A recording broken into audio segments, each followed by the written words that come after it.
We're live.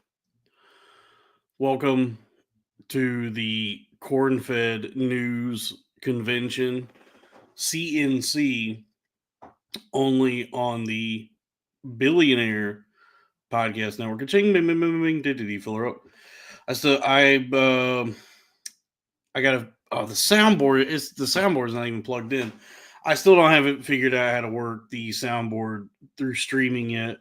I spoke with people have been asking. The folks have been concerned, and people have been asking about friend of the show, business manager for the network for myself, Robert Gibson. People be asking about him lately. I spoke to him last night over the telephone, well, through Twitter's X, the Everything app, formerly Twitter Spaces. He joined in and we talked for a couple hours. He's alive. Robert is alive, and he seems to be doing well, and he's still working on some business going ons behind the scenes. So we're gonna have a website and merch and all that soon for this and the Crowder Boy, everything we're in on. Robert's helping get that off the ground. But I spoke to Robert. I told him that I'm going to be, we were just gabbing, and I mentioned I'm going to be doing more streaming, and Robert be saying that he knows how to set up an OBS so he says he's going to help with that, because I downloaded OBS. And I downloaded the Streamlabs OBS as well. And it might as well be hieroglyphs. I might as well be wandering around the inside of the pyramids trying to figure out how to navigate or do anything with Streamlabs. I'm sure I could figure it out, but I don't have the patience or the focus, or maybe I am too stupid, to be honest with you, to figure out the Streamlabs. But I know that's what Crack uses that for. I guess I could also ask Crack.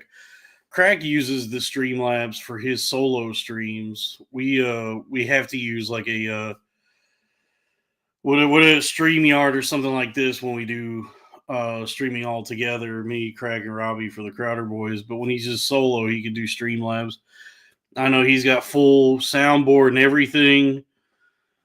So once I get that figured out and I can start streaming through that instead of the in browser thing, I'll have a soundboard. This because I feel a certain amount of guilt, or I feel bad, or maybe just like I've taken it for the friend of the show, the great Lily Abernathy of podcast, the only podcast about other podcasts. It's the only one. She reached out to me some moons ago because we had talked about getting a soundboard for the show, and she offered to go ahead and send me one. She sent it over, and I feel like I feel kind of bad that I'm not putting it to use, but I do have it and it's set up. I just got to figure out a way to actually use it, doing things the way I do now. So it's not even plugged in right now. So I'll figure that out at some point. Anyway, I guess just a bit of housekeeping to start. Hello to those that are here. I did not schedule this, so thank you folks for having your YouTube notifications turned on and seeing that this went live and hopping on in here. So the welcome to the this is the thank you, Katie in the chat, Ronan, Spike, Ronan again, Alex, Scruggs. We got some friends of the show here. Scruggs Core, Daryl 401. These are the ride or dies, or they're just the ones that are here and in the chat right now. So welcome to the Cornfed News Convention, CNC. I took this for a whirl last night on the patreon.com/cornfed with Dalton Pruitt. This was an idea born from my lifelong interest in news and journalism that really blossomed during my manic episode when I was reading um, the actual newspaper a lot. I had used the money I didn't have that I had already blown through on frivolous things. I'd already lost all my money, but I used whatever was left to get a subscription to the New York Times and the Wall Street Journal, and I would have papers delivered every morning. There'd be like you see in the movies. My dog would grab it for me and bring it to me while I'm drinking my coffee. But I would have a paper delivered every morning, and I would actually sit. I would actually sit on my mattress on the floor.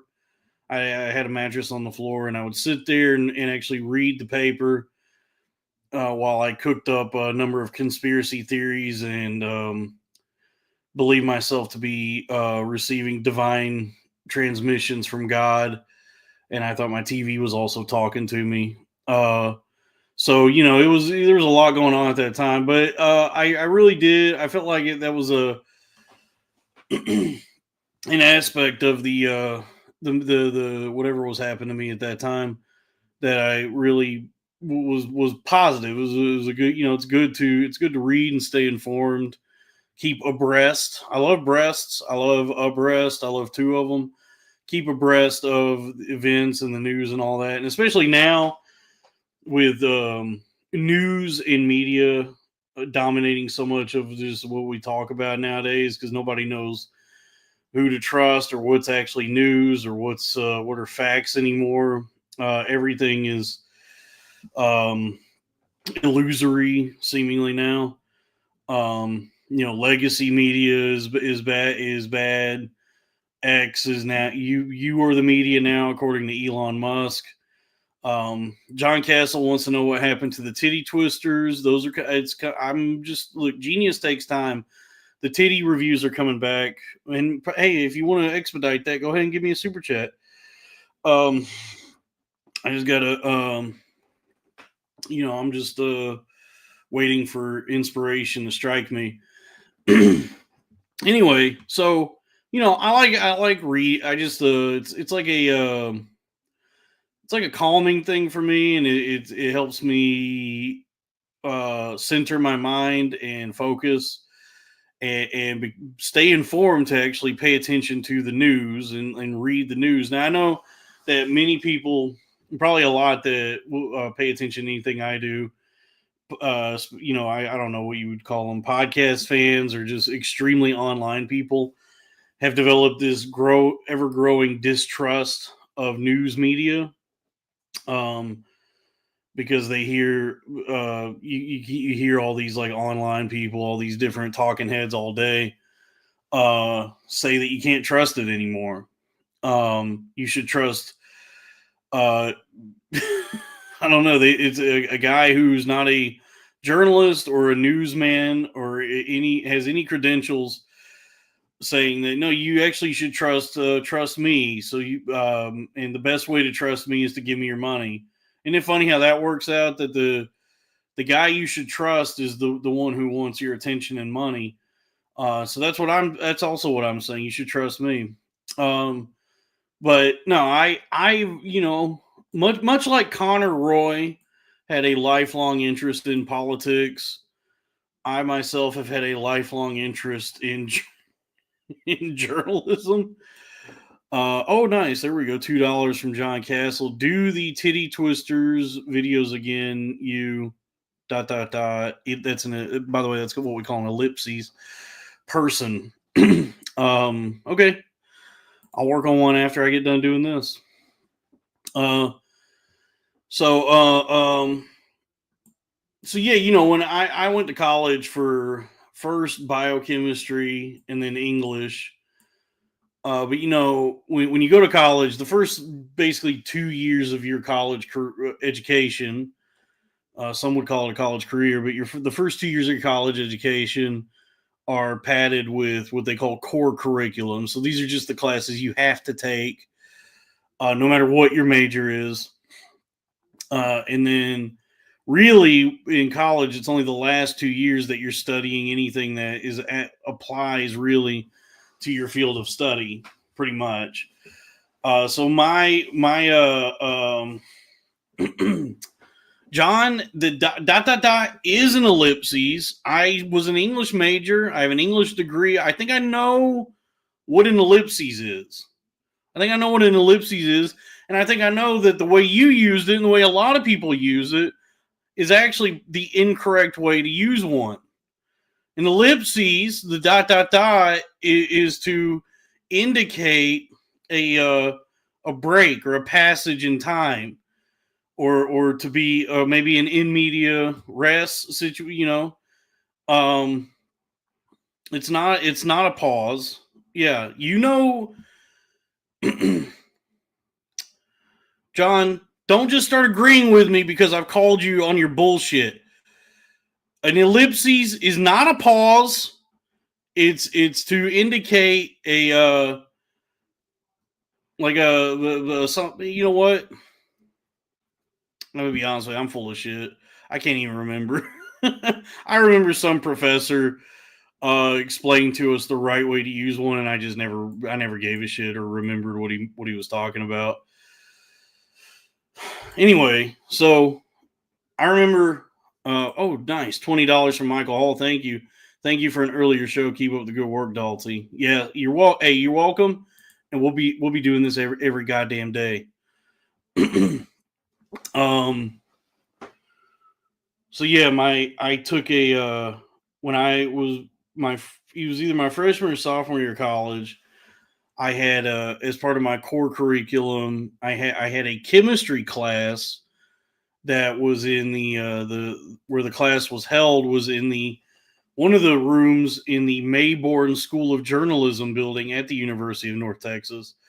So I have experience with journalism. I used to have to go to the journalism building to take a chemistry class, and so I think my credentials check out. And so from that, I am I want to stay informed and be become knowledgeable and actually have some idea of what I'm talking about, and just be well rounded, right? And I don't want to become like one of these guys who's just like overly confident and not that informed and arrogant. I don't want to be ... part of the problem.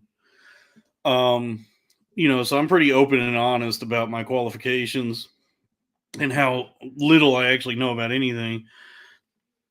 But I certainly would like to parse through the news media and actually, say, hey, what's in the news? So and that's why I need the super chats, because I did have to get a subscription to the failing New York Times, which is good. Which for the first year is going to cost me $4 a month. But we're looking at, so this article has been going around, and I like the failing New York Times, by the way. I know that it's oft lambasted nowadays as being a further extension of propaganda for the Democratic Party, but it's I think it's there's good journalism there. There's good articles and good reporting being done in the New York Times, and not all of it's good. Not all of it I agree with necessarily, but it's all the news that's fit to print, and I think it's a decent publication, and I enjoy reading it. I think they got some good stuff. And yeah, so let's get some more super chats going. What does this say? Broseph Smith says, never graduated, but I have 3.5 years of poli-sci degree. Fuck Mormon school. Kicked me out for pussy and weed. I could be actually in politics if being kicked out didn't send me into deep depression. That's awesome. That sucks, man. That's cool you went to Mormon school, though. We actually talked about that on History Homos. This was a while back that we did an episode on that, but They had me on their show because I told them about a book I read. I think you're familiar with this. I read this book called The King of Confidence, and I forget who read it, but it's about James Jesse Strang, who was the founder of the Strang sect of Mormonism. He was this like turn of the 20th century con man who, after Joseph Smith died, produced a letter from Joseph Smith naming him as, himself, James Jesse Strang, as the rightful successor of the Mormon Church. And this was coincided. This was at the same time as Brigham Young. So Brigham Young was like, "No, he's not. I am. I'm the guy." I mean, they're both probably full of shit, but James Strang successfully did convince a number of people that he was the new Messiah for the church, and gained quite a big following, and was able to establish a like Mormon settlement. I forget where in the country this was. Brigham Young went over to Utah, and this James Strang guy went up to this place called Beaver Island, which I forget where geographically that is. But it was basically, he was a con man through and through. He was completely full of shit the entire time. But there were people who bought into it, and he was able to create this, basically a cult is what it was. It was like this cult, like proto Branch Davidians compound almost. And I think they like the Strangites of that sect of the Mormon Church were, I think at one point were trying to establish, I think it was in Michigan. I think they were trying to establish their own like sovereign nation within the United States. And then finally the government had to step in and like they always do and say, no, you can't do that. We'll allow freedom to a certain extent. And so they quelled the Strangite sect of the church. But I believe even today there are still like Strangite Mormons. There might be some still kicking around out there. So I know a little bit about Mormon school. I read half that book. That's cool though. You went to Mormon school. You got in trouble. They don't even allow you to get pussy. You got in trouble for getting pussy. I went to a school where you could get as much pussy as you were able to acquire, and I got 0. So I was depressed. Never got kicked out. I just could not seal the deal with any woman because I'm gross and very off-putting. So this is the we're dipping into the failing New York Times, and this I've been seeing this. This has been going viral. This has been going around the internet a lot. I be seeing this on X, the Everything app, formerly Twitter. Is an article in the Times. The unspoken grief of never becoming a grandparent. A growing number of Americans are choosing not to have children. Their parents are grappling with what that means for them.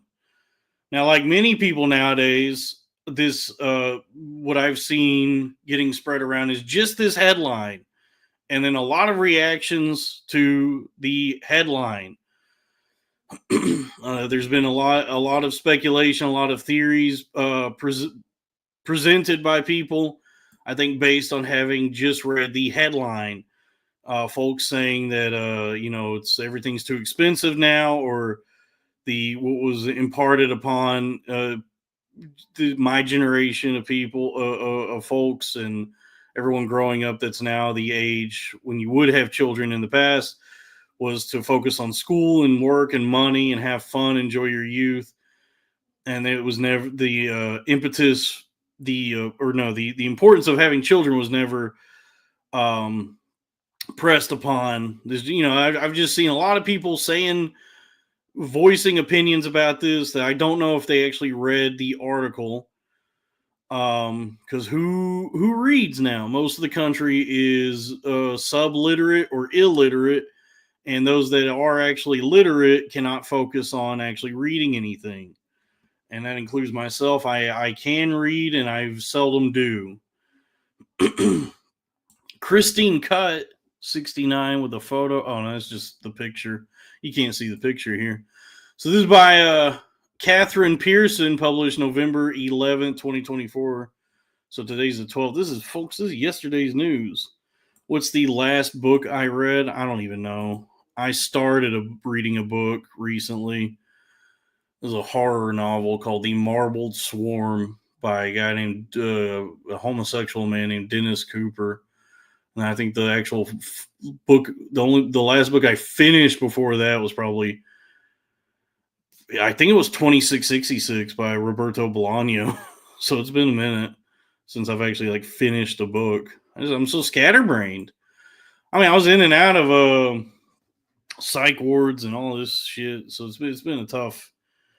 It's been a whole to do. Getting back to actually being able to focus on anything. So anyway, this is by Catherine Pearson, November 11th, 2022. Lydia Burke, 56, has held on to her favorite copy of The Velveteen Rabbit since her 3 children, now in their 20s and 30s, were young. So first, what is the Velveteen? What is the Velveteen Rabbit? I don't know what that is. I've heard of it. It's like a children's book, right? What is this? Okay, first off, what is Velveteen? I know what a rabbit is. I don't know what Velveteen is. Is that like a chocolate drink?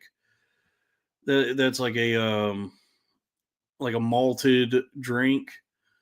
No. What is it? It chronicles. Wait, The Velveteen Rabbit, or How Toys Become Real, is a British children's book written by Marjorie Williams, also known as Marjorie Williams Bianco, and illustrated by William Nicholson. It chronicles the story of a stuffed rabbit's desire to become real through the love of his owner. Okay, so it's like Bicentennial Man. Bicentennial Man. The story was first published in Harper's Bazaar in 1921, featuring illustrations from William's daughter, Pamela Bianco. It was published as a book in 1922 and has been republished many times since. Okay, so it's a children's book about a stuffed rabbit. So Velveteen must be the material from which the rabbit, the stuffed rabbit, is constructed. Okay. Favorite copy of the Velveteen Rabbit since her 3 children, now in their 20s and 30s, were young. She loved being a stay-at-home mother and filled her family's home with books. All of her children could read before they started school, Miss Burke recalled with pride. She hoped one day to be a, quote, cool grandma who would share her favorite stories with a new generation.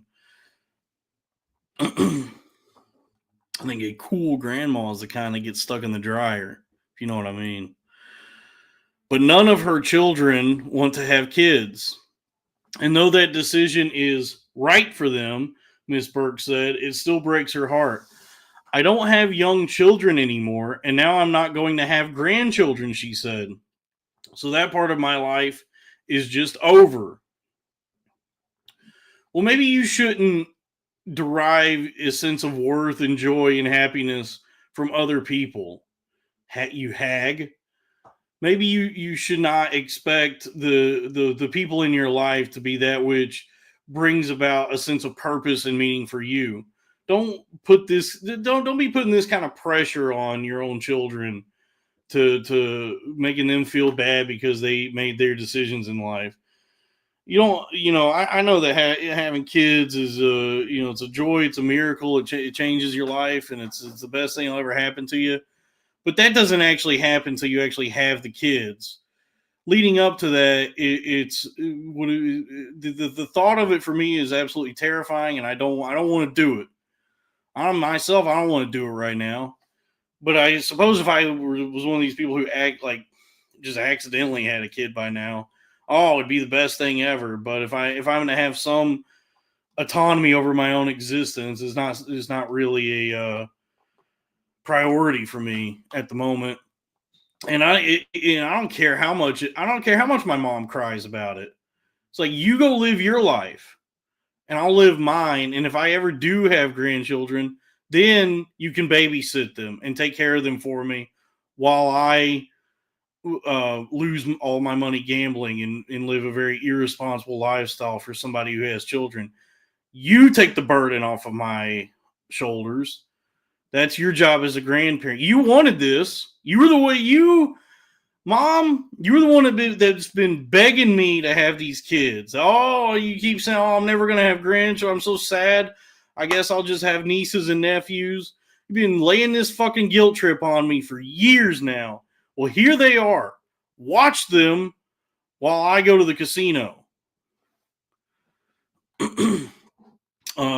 And that's, that's the agreement. But that's all to say. It sounds like these, so far it's just, you got some old lady who's like,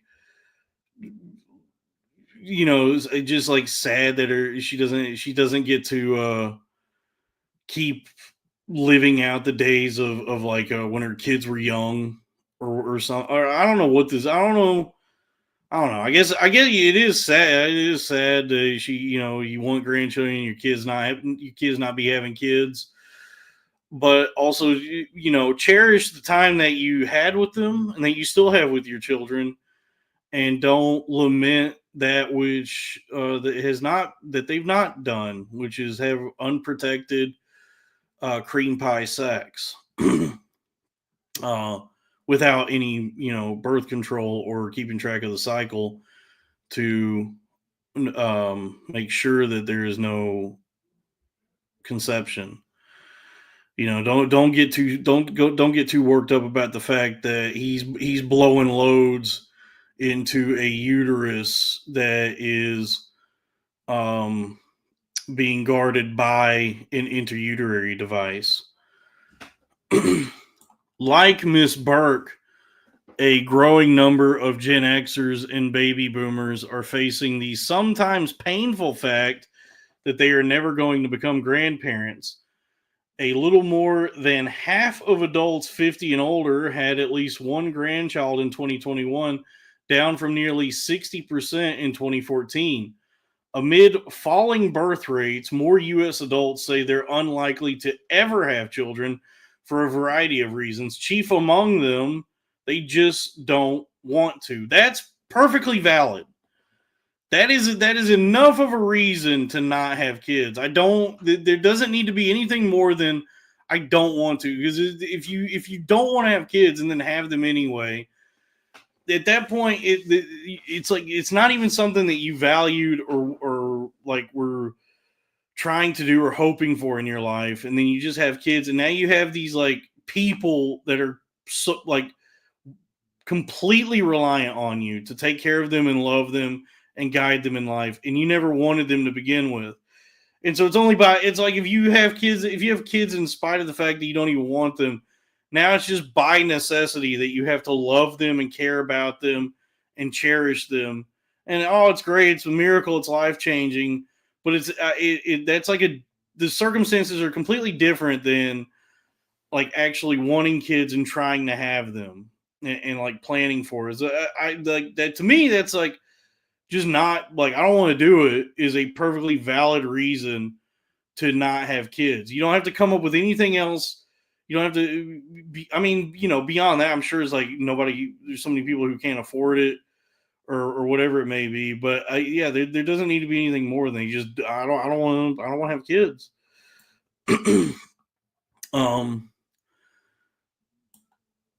That is a best and worst thing about having kids, said Miss Burke's husband, John Burke Jr., 55. You watch them make their own decisions different from your own. See, now the man comes in to inject some logic and rationality into this.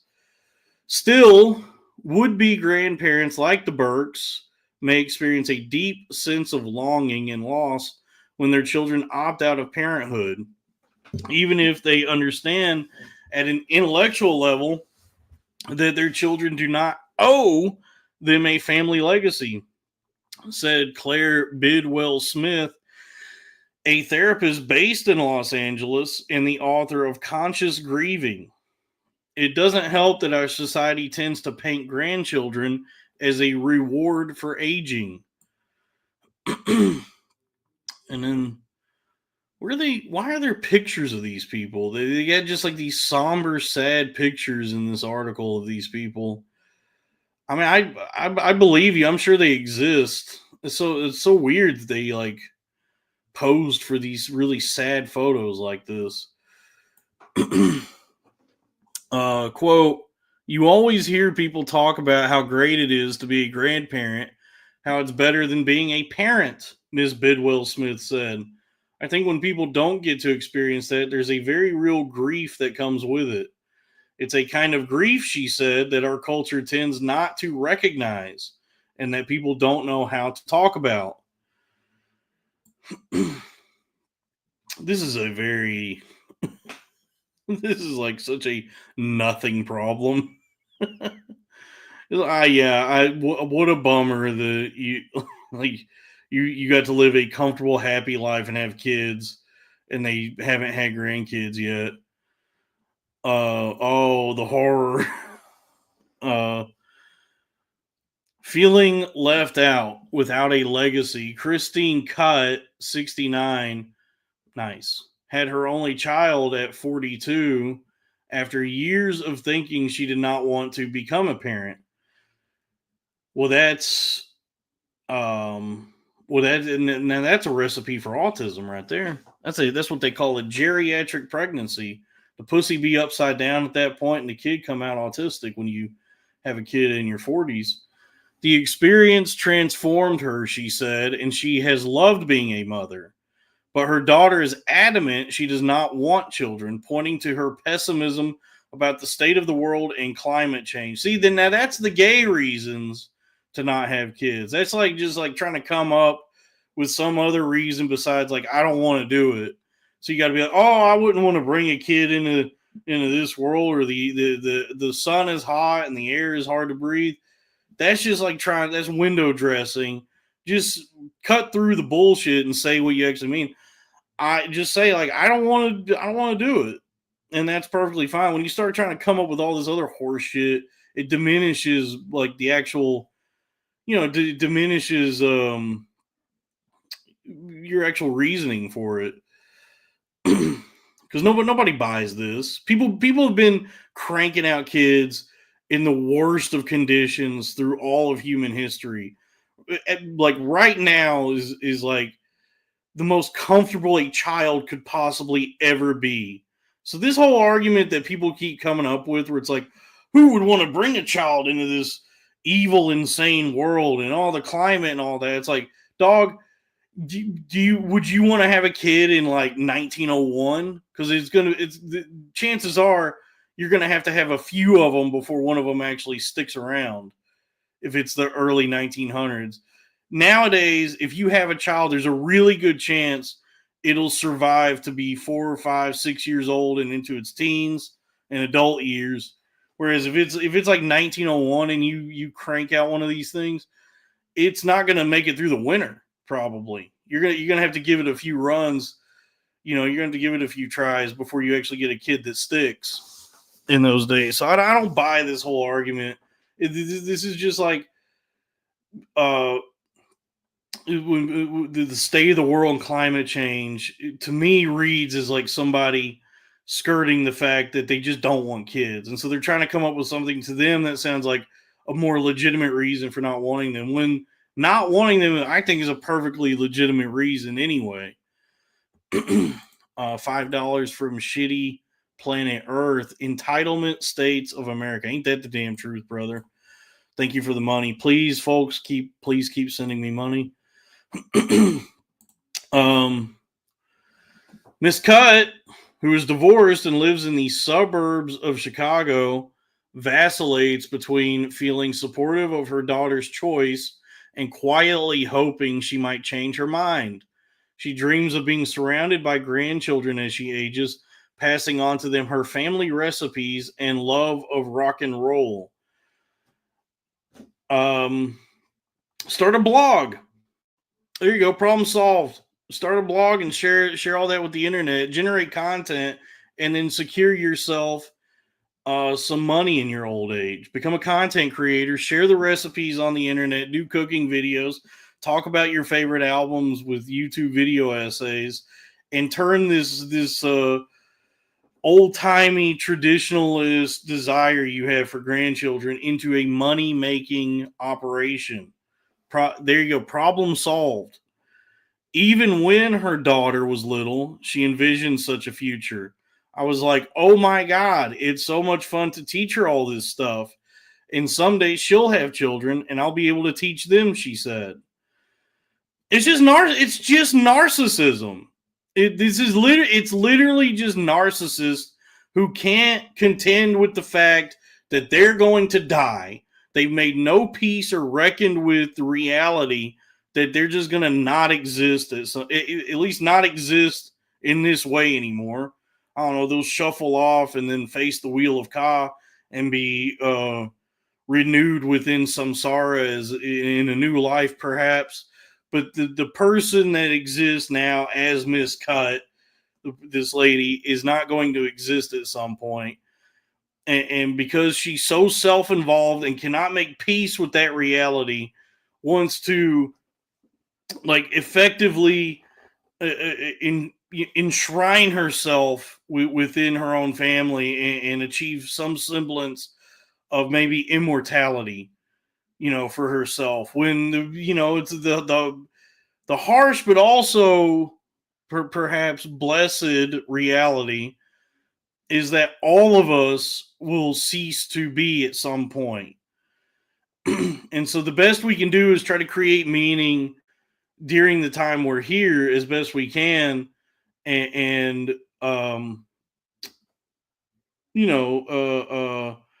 in the interest of extending our own selves or personalities, but just in the interest of lessening the suffering that exists on this earth, and living a wonderful, fulfilled life, and maybe leaving it a little bit better than you found it. But this whole like idea of lineage and legacy, and I gotta like what's the word? Imprint myself on as many of my kin, offspring, and legacy as I can, so I can secure my own effective immortality, is just a very like self-involved and narcissistic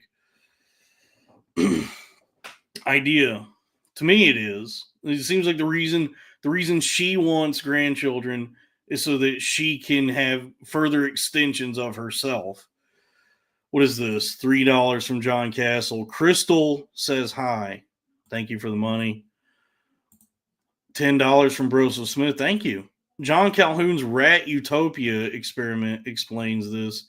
Even with utopia, society deteriorates into a behavioral sink after high enough population density. Yes, it's rats, but just look around. LOL. Have you heard of the Rat King, Theo? Yeah, the rat. I've never actually heard of that. I don't know who John Calhoun is. But that's an interesting experiment. We learn a lot from rats. That's how we test most of our chemicals. So I feel like it's pretty applicable that the rats would experience a behavioral sink. Oh, that was in that. I think that might have been what they were touching on in that. Oh man, that Stars TV show Counterpart. There was this part in this scene in the show where, I don't want to spoil it, but it's basically it's like a spy espionage show between two parallel Earths. So there's these two universes that have like a gateway or whatever where they can each access each other, and so the two Earths are basically like opposing intelligences, pretty much. And so there's this scene talking about how like effectively these two Earths cannot really coexist because they show just like rats from one of the Earths, like a population of rats from one of the Earths meeting another population of rats, and they all just like start eating each other. Like there's just too many rats. So I don't know if they were like drawing from what you just said. Anyway, it's a cool show. Check it out. J.K. Simmons. It stars J.K. Simmons and J.K. Simmons. There's two J.K. Simmonses in it because, you know, the J.K. Simmons from one Earth meets the J.K. Simmons from another Earth. Parents who are hoping for grandchildren are likely at an age when they're experiencing a shrinkage of time. Hey, we're all in the pool right now. We were all in the pool with the shrinkage of time. With fewer years ahead of them than behind them, said Maggie Mulqueen, a psychologist based in Wellesley, Massachusetts. That can mean wrestling with existential questions about their lives and legacy, she said. I've already touched on that. This is all an existential conundrum. Dr. Mulqueen, who has counseled many baby boomers through their longing for grandchildren, has found that the decision to remain child-free can strain the parent-child relationship, particularly when a parent who has dreamed of grandchildren fails to separate any personal disappointment they feel from a sense of being disappointed in their children. So that's so that's the tricky thing. It's perfectly valid. Like if you're a parent, it's perfectly valid to be like sad or upset, or to woe the course of events as they've taken place, that your children have not produced for you any grandchildren yet. But you can't be upset with your children for that. You can't be disappointed in them because they are, they're just living their lives the way they want to. So you can't, it's not, I guess it's like okay to, I don't know, whatever. You got to reckon with your own feelings about that, and you can't be forcing your kid to either cream pie or get cream pied. The cream pie happens when it happens. And by the way, what about like the parents of homosexuals? Presumably, I think we're to assume that this article is in reference to the parents of good Christian heterosexual children who are capable of breeding. What about the parent? This isn't even touching on like the parents of homosexual children, right? Because they can't be having kids anyway, right? So how do they feel? Is the woke failing New York Times going to talk about the disappointment that a parent feels when their son comes out as homosexual, and then they realize that they'll never get to have grandchildren upon their sons coming out? And I know that like I'm gonna be honest with you, I know that like a gay couple can adopt. Honestly, why? You know what I mean? Wouldn't it be just be gay? Just have fun being gay. You know what I mean?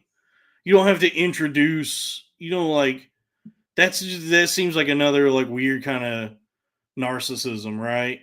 That you're like a gay couple and you go, oh, we love sucking and fucking and being gay. Oh, being gay is awesome, but we also really desire to be parents. And it's like you pick a side.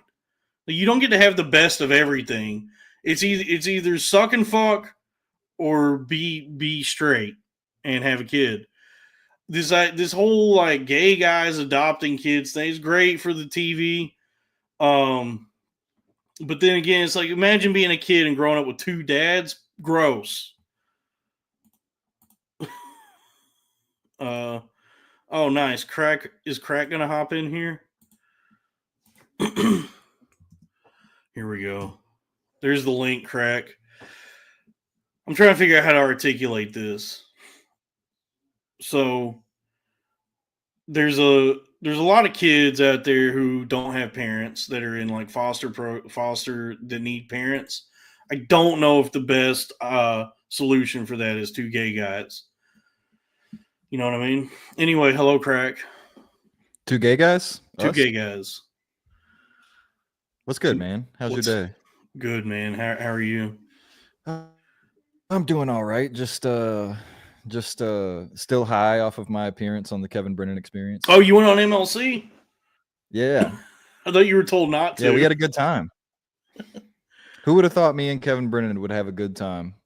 That's awesome. We just agreed on all the people we hate. That's great, man. Yeah, it was fun. Was that just now? Yeah, I just got done. I was just sitting here, kind of bored, so I thought I might jump in here with you for a little bit. Oh, nice. Yeah, I'm doing the I don't know. I was thinking about doing like trying out daily streams like Kevin. Where I parse through the lamestream media and see what's in the news.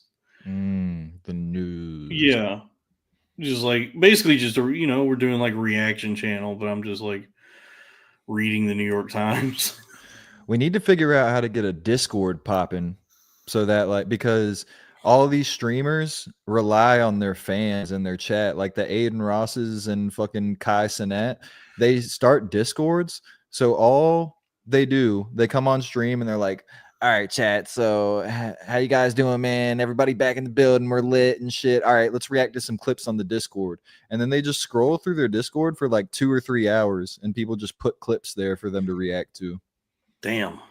Easy shit. And they get paid hundreds of millions of dollars to do that. Get paid so much money, yeah. More than NBA players. More than doctors, more than any comedian. They're just like a subliterate idiot is just having their fans give them the content, and then I don't know what they do. It's like, you know what it reminds me of? It's like that one kid. I don't know if you ever had this, but like we always had that one kid in high school that you go to party at his house, but you don't even really know the kid. And he's kind of a dumbass, but he's the kid that's dumbest enough that when his parents go out of town, he just has the wildest party that the cops are going to get called and everybody's going to get in trouble. But he's the guy who hosts it. So everybody who goes to the party, that's the chat. The dumb guy hosting the party, that's the streamer. But in this case, the guy who hosts the house party makes $100 million. Yeah. So that ain't too bad. Yeah, you just have to be willing. You have to be confident enough and willing enough to make yourself into like a public spectacle and allow everyone into your home for like 8 hours a day or however long they stream. Yeah, and just provide background noise for them having their conversations in the chat. That's all you basically are. Yeah, you're making like a you exist as like a white noise machine for iPad babies. Like when a family is eating at Cracker Barrel, the kid is screaming. They're like, "Here, just watch iShow speed." Yeah.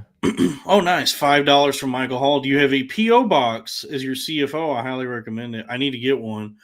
When I was like manic and doing shirts and all that, I was just like mailing shirts out from my actual home address. So just like there's a lot of people who had my address at the time who really could have fucked me over. Oh yeah. That's no, Dalton has a PU box. All right, guys. Hey. My pussy stinks. Yeah. MLC was fun. We talked about Ray DeVito. It was Did you talk about Patrick Melton? Did you talk about Zumark? We talked about Melton. I told him that I thought Melton is literally a gay guy. He really enjoyed that. Because I do think Melton is gay. But these chatters, they don't know what I'm talking about. They don't know who I'm talking about. I don't know how many people know. I think I had a bit of a mental break during the election because I got so frustrated with that being all I heard about that I just pretend that the election was a tornado coming straight to my path, and that storm cellar was the Dabbleverse for me. I just jumped headfirst into the Dabbleverse to get away from this fucking election, and now like my brain's a little bit different now, I think. Yeah, that's saying a lot. The reprieve from insanity for you is the Dabbleverse. My life raft. Yeah, but that's cool. I mean, it's a good because like I'm subscribed to his YouTube channel, so like anytime I open up YouTube on my phone, if he's live, I see the notification and I'll click on it, and he's just there screaming about like fucking Shuley and Melton. Gino doesn't have money. He's like screaming at all these people that like almost nobody knows about. But then I'll see like he's got like 9 super chats lined up, and he's like right there. There's like $500 just sitting there. Yeah, he's got like almost 1,000 people in there. Yeah, it's crazy. It's pretty remarkable. That's what I was touched on that earlier because I was reading this article about like people be talking about they don't want to have kids now because the world is so tough and harsh and cold and all that. It's like honestly, it's a really great time to be alive because at what other point in history could you just sit in front of your computer and scream about Gino Bisconti and make like $1,000 in a day? That's what the kids need to realize.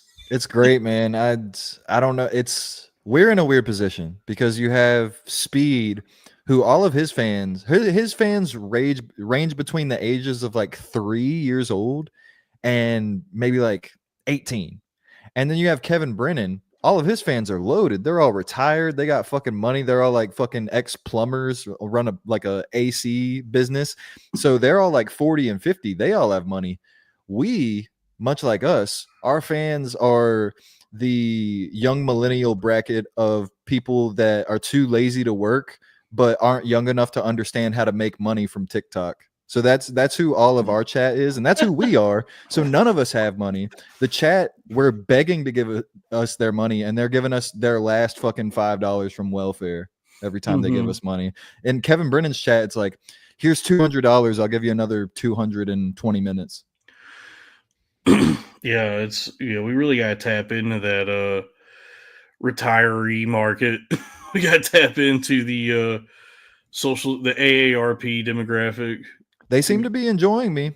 Maybe they'll come over. I mentioned the Crowder Boys like 3 times. Hell yeah. So. Yeah, hopefully. Yeah, nobody has money now because they spend it all on super chats for us. Yeah. All their money's going on super chats. I also I cooked up this weekend. I cooked up like 6 different Ray DeVito clips. So I'm about to drop those into the ether this week, trying to get some of those people hooked. That's good, man. Yeah, we got a nice $2 from Kevin Ward, my former co-host. Yeah, Kevin was like because we get a lot of the $2, a lot of the $5, a lot of the 10. Michael Hall will drop a 20, and that's like the fucking holy grail, that $20. And then man. Kevin got like a $50, and Kevin like knows all the colors of them. And Kevin's like, the $50 is the red, I guess. And he's like, red super chat. That's the ones we like. And I was like, I have never gotten one of those. That's like what you expect. Every now and then. That's why you gotta like hit the stream every day, because you gotta draw in more people, like different demographics, depending on the day of the week and what time you're streaming. Because I've had it before. It's like going fishing, Sometimes you find no purchase, and then other times you get you a whale. And there was one time I was in here and I kept getting like all these chats that would say like 100,000 like COP or something, or it was 100,000 C something, and I was like, did I just make $100,000? But it was like whatever they have in Colombia, I think is the denomination. But I mean that one guy I think gave me like $200 throughout the night. So you got to go fishing for the whales. You got to imagine. Game. If we get 2 of those guys from Kevin's chat, I mean, that's like, this could be now like a full-time job. Yeah. If we get like 3 of those guys out of the 700. Yeah. I mean, it's so weird to talk about this, to talk about like our dreams of getting the people that are tuning in now to give us enough money that we don't have to work. which I feel like would probably discourage them from doing so. But I do. I've had nights like just streaming where I made like a couple $100 streaming, and then YouTube takes their cut. But I've had nights where I've like thought, man, if I could just like do this every day, like just hop on 2-3 hours a day and make consistently like $200-300 a day, I actually would not need. I don't know if I would quit my job, but I certainly would not apply myself at my job anymore. You'd be fine with getting fired. Yeah. Yeah, I would just feel relaxed. I'd be like, oh, cool. I figured out how to secure for myself like decent income no matter what. Speaking of $5 from Dan Mullen, I owe you $1,000. But you know that's the thing is yeah, my mama be sad because I ain't be having no grandbabies for her yet. And it's like, I need more super chats before I can even think about that. Yeah, and I mean the people in here for the most part are you know, they're doing pretty good with the super chats. I think we just need more people. We just need the audience to grow. We don't need these people to give us more money. They're our day ones. Yes, we do. We do need that, but we also need new ones. But yeah, you take like fucking Rafael Fernandez, Lopez, Oliveira, Gomez, Gonzalez, whatever the fuck. De La Cruz. Like, you got a guy, he's so funny. He's got so much character, but he's a little third world twink. I don't think he's given one super chat. I don't even know if he has a card. I don't think he has money. Yeah, he's like, that's the kind of guys we get. And it's like, you need those guys, but you need the money guys too. Mm-hmm. Yeah, folks, we're talking shops, a little inside baseball, you know, a little peek behind the curtain. It's just got me thinking, man. I'm in there with KB, and he's just, you know, drowning in the super chats. He also has a Patreon, so he's like getting whatever the super chats are, plus like people subscribe to that Patreon. Bro, he has a Patreon. He live streams, and when the live stream is over, he deletes it. So if you don't watch it live, you got to go to his Patreon to see it. The Patreon costs $8, and when he's live streaming, most of the time the live chat is members only. So you have to, and I'm not saying he's crazy for that. I'm just like, there's really like so many people that are like in his system that are all for it, and he's just making so much fucking money. Like besides the super chats, the Patreon, the memberships, like he is fucking rolling. Any of these comedians out here who consider themselves like big name comedians, they might want to shit on Kevin Brennan, but if you saw his real numbers, he's living a very comfortable life. Like he's doing pretty well, all things considered. Like on the sliding scale of like the amount of effort he has to put in, what he actually works on, and his especially overhead, he has zero. Dude, that's a funny thing is like fucking Kumia was just hemorrhaging money for that studio for Compound Media. KB is just sitting in his apartment. He has zero overhead and making more money than probably anyone at Compound Media was making. Yeah, it's my favorite thing about that whole thing is just how, like, I mean, you just look at Gino Bisconti, and he goes live, and he's got like less people than us. He's got like 15 people in there. Yeah. And Kevin Brennan goes live. He's getting super chats all over the place. He's got almost 1,000 people in there, and you just know, like, Gino's looking at Kevin's like, why isn't that me? Like, what is he?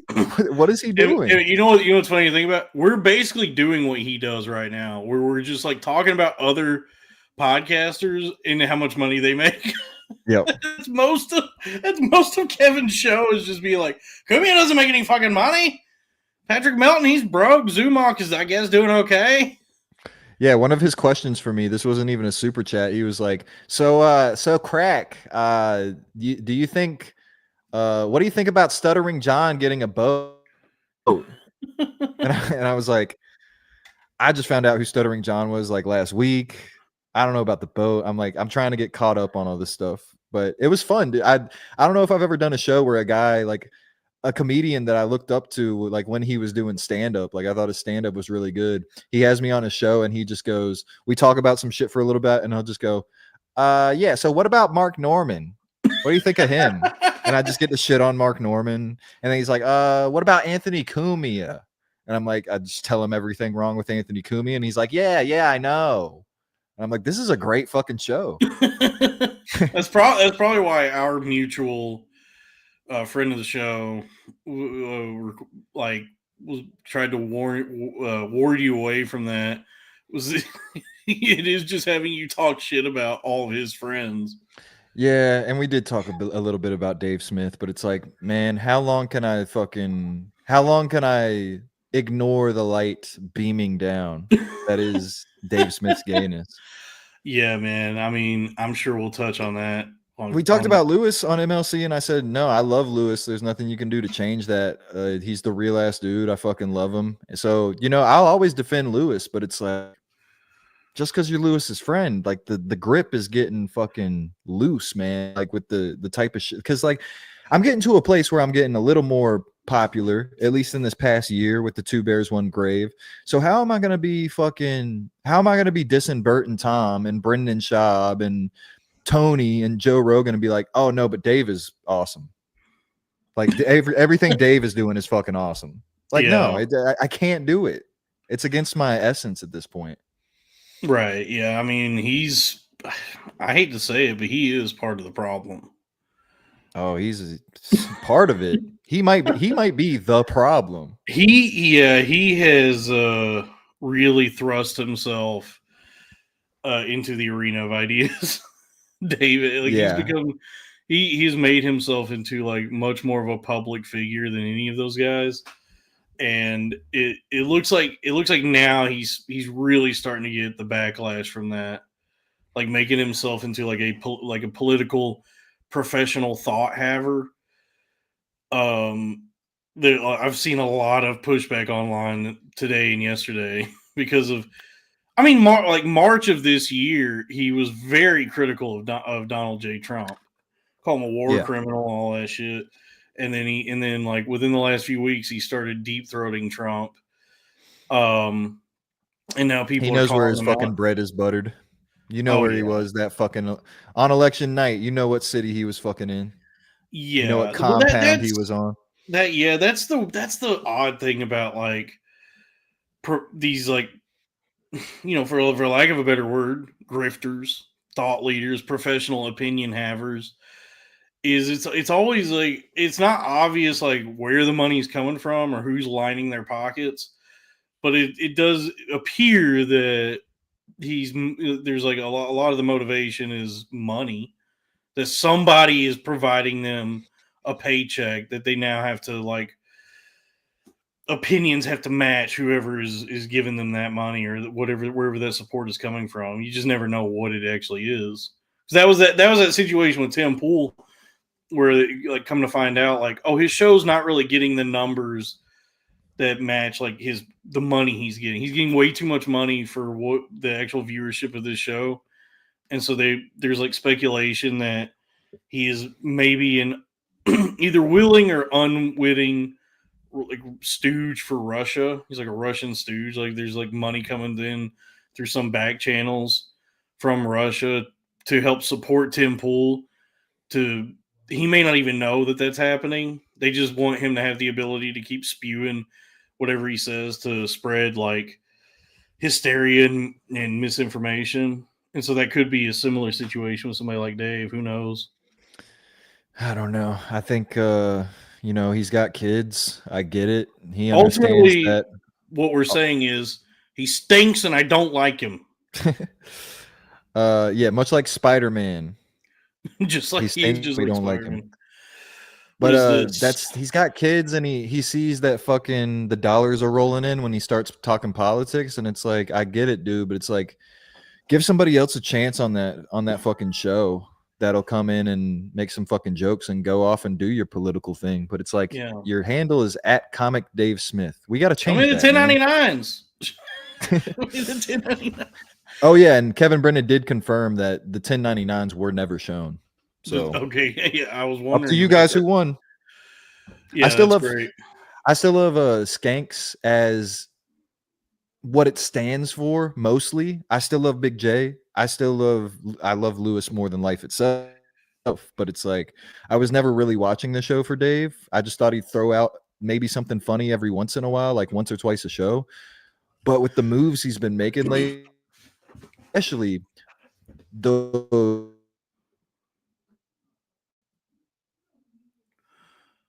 Oh, we froze. did we freeze? Am I back? I hear you. I think we froze. Oh, they got us, dude. Trying to take us down. Yep. Dude. But like the over defending. Can you hear me? Yeah. Oh, okay. The over defending of Tony, and then the going on the Patrick Bet David and sitting next to Candace Owens and like doing the debates with Destiny, and like even just like he's aligning himself. That's the class of people he's in. Is Destiny. Yeah. That's bad. Yeah. Clowns, fools, grifters, con men, snake oil salesmen, flim flam people. Yeah, I never. I mean, what qualifies Dave more than Destiny? What makes him better? Dave might have skimmed more Wikipedia articles than Destiny. I don't know. I mean, look, kudos to I think Dave realized the money was never going to come rolling in through comedy, so he figured out how to. He found a way. Yeah, and Spike is in here, and it's like this could be a way that I am. Like he's saying, like Dave is Lewis's boy, and you're shitting on Dave. It's like, bro, I've created a place where, and in the beginning, like Lewis was telling me, yo, shit on Brendan Schaub. Like Lewis was not 2 years ago when I started shitting on comedians. Lewis was not like, bro, you got to stop. This isn't good. He loved it. So how am I going to be the guy that's shitting on these LA and Austin comedians? And then we turn around and look at New York, and like, what, I'm just supposed to be like hypocritical like that? No, man. It's like eventually these dudes have to understand the consequences of what the fuck they're doing. And Dave has to know that like a core of the Skanks audience is going to be like, shut the fuck up with the political shit. I just want to laugh. I just got off work. But he'd be all up in your ribs when you're talking politics. Yeah, that's not good either. I don't like getting raped. Well, imagine that's what it feels like when he's talking politics, is that he's all up in my ribs. That's how it feels. Yeah, I'm sick of like the elections got me burned out, and whatever happens from here on out. But yeah, I'm really exhausted with hot takes and political talk and. Why do you keep saying we're the leftist Joe Rogan experience? Oh, well, that's because everybody online, there's been this like conversation now. Somebody floated this idea out there that went viral about like we need a leftist Joe Rogan, and I was like, you already got him. It's right here, the Crowder Boys. See, but like people are so fucking dumb. Like they'll actually believe that you mean that sincerely. Like they'll be like, "Oh, Dalton is saying that Crack and Robbie and him are all leftists, and this is what they do now." When did everybody start? It's so frustrating, bro. Like, I can't even get started on it again. But it's we'll get into all these juicy, deep thoughts and opinions tomorrow when we step into the arena. What is this? $2 from Kevin Ward. Why the Braves also cite Chris Sale's Cy Young Award? I don't know. I don't follow baseball. You have a Braves hat on. Yeah. Atlanta is the closest baseball team to me, and I love Atlanta as a city and their culture. I love Atlanta music. So I like Atlanta. Who's Chris Sale? Sale! Sale! I don't know Chris Sale, but it's like Ambrosive here is saying like Dave is different. He's makes more money, like he's smarter than he is funny. But it's like, bro, I'm sure that police officers, right? A fucking squadron of police officers. I'm sure there's some funny guys. I'm sure they make jokes to each other, but at the end of the day, than Dave. at the end of the day, it's like their job title is police officer. They might joke with each other, but they're not getting up on stage at night. They're police officers. So it's like when you mix something like politics and comedy, you kind of got to choose one. That's your job. You can't keep hopping back and forth. Oh, I'm a political pundit over here, and then watch me on Skanks. I'm telling jokes again. Like, Yeah. you can do it, I guess, but I'm not with that shit. I'm just not. Or you could be like a political comedian, I guess. You'd be like Bill Hicks.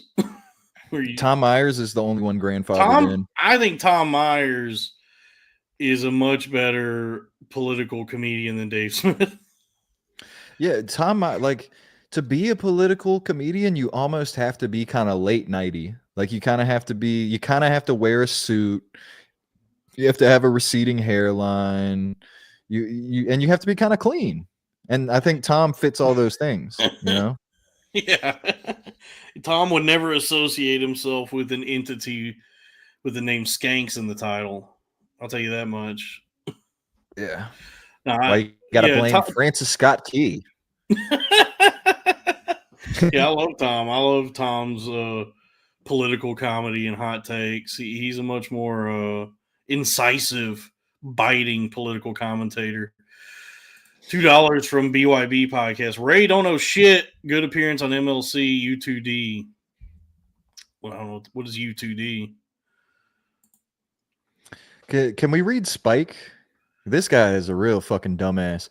He says, hold on. $2 from Andrew Waller. Buy Bitcoin. Yeah.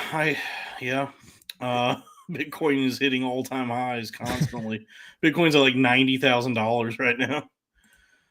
$5 from MC Downtrend. I do not like Dave Smith. He's a friend of the show. Okay, so what is Spike? He goes, you are picking a side by complaining about Dave. What side? Like, I'm on a side now because I don't like a guy being political on a comedy show. So I'm on a side now. And no one likes you picking a side. Dave picks a side. Okay, so that's cool when Dave does it, I guess, because he does politics. You guys complaining about politics is gay. Okay, so doing politics is not gay. Complaining about politics is gay. That's what you're saying, you fucking dork nerd? Kill yourself, bro. If you think complaining about politics is gay, never kill yourself. And doing politics is cool, hurt yourself. You are a retard doofus faggot. Yeah, well, I feel like if you're going to be a comedian or like a entertainer, a podcaster, complaining about politics is that's within the realm of what you're doing. That's supposed to be our scope of politics, is that it sucks. But then actually trying to become like a more legitimate political figure or like professional thought haver, like a thought leader in the political arena of ideas. That's gay. I don't, because I'm the thing is like, and you know, Craig, you and I are both like Southern boys. Did you grow up watching like televangelists at all?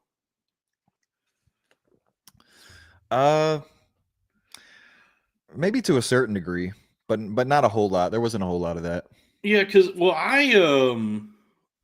we watched tons of televangelists when I was a kid. Like, you know, I'm pretty intimately familiar with like Joel Osteen and Kenneth Copeland and Billy Graham and all these guys. Like they were on the TV a lot, especially when we go visit my grandmother. And the thing is like this new wave of like, I don't know what you call them, thought leaders, opinion havers, like political pundits. They all give off the same vibe or aura.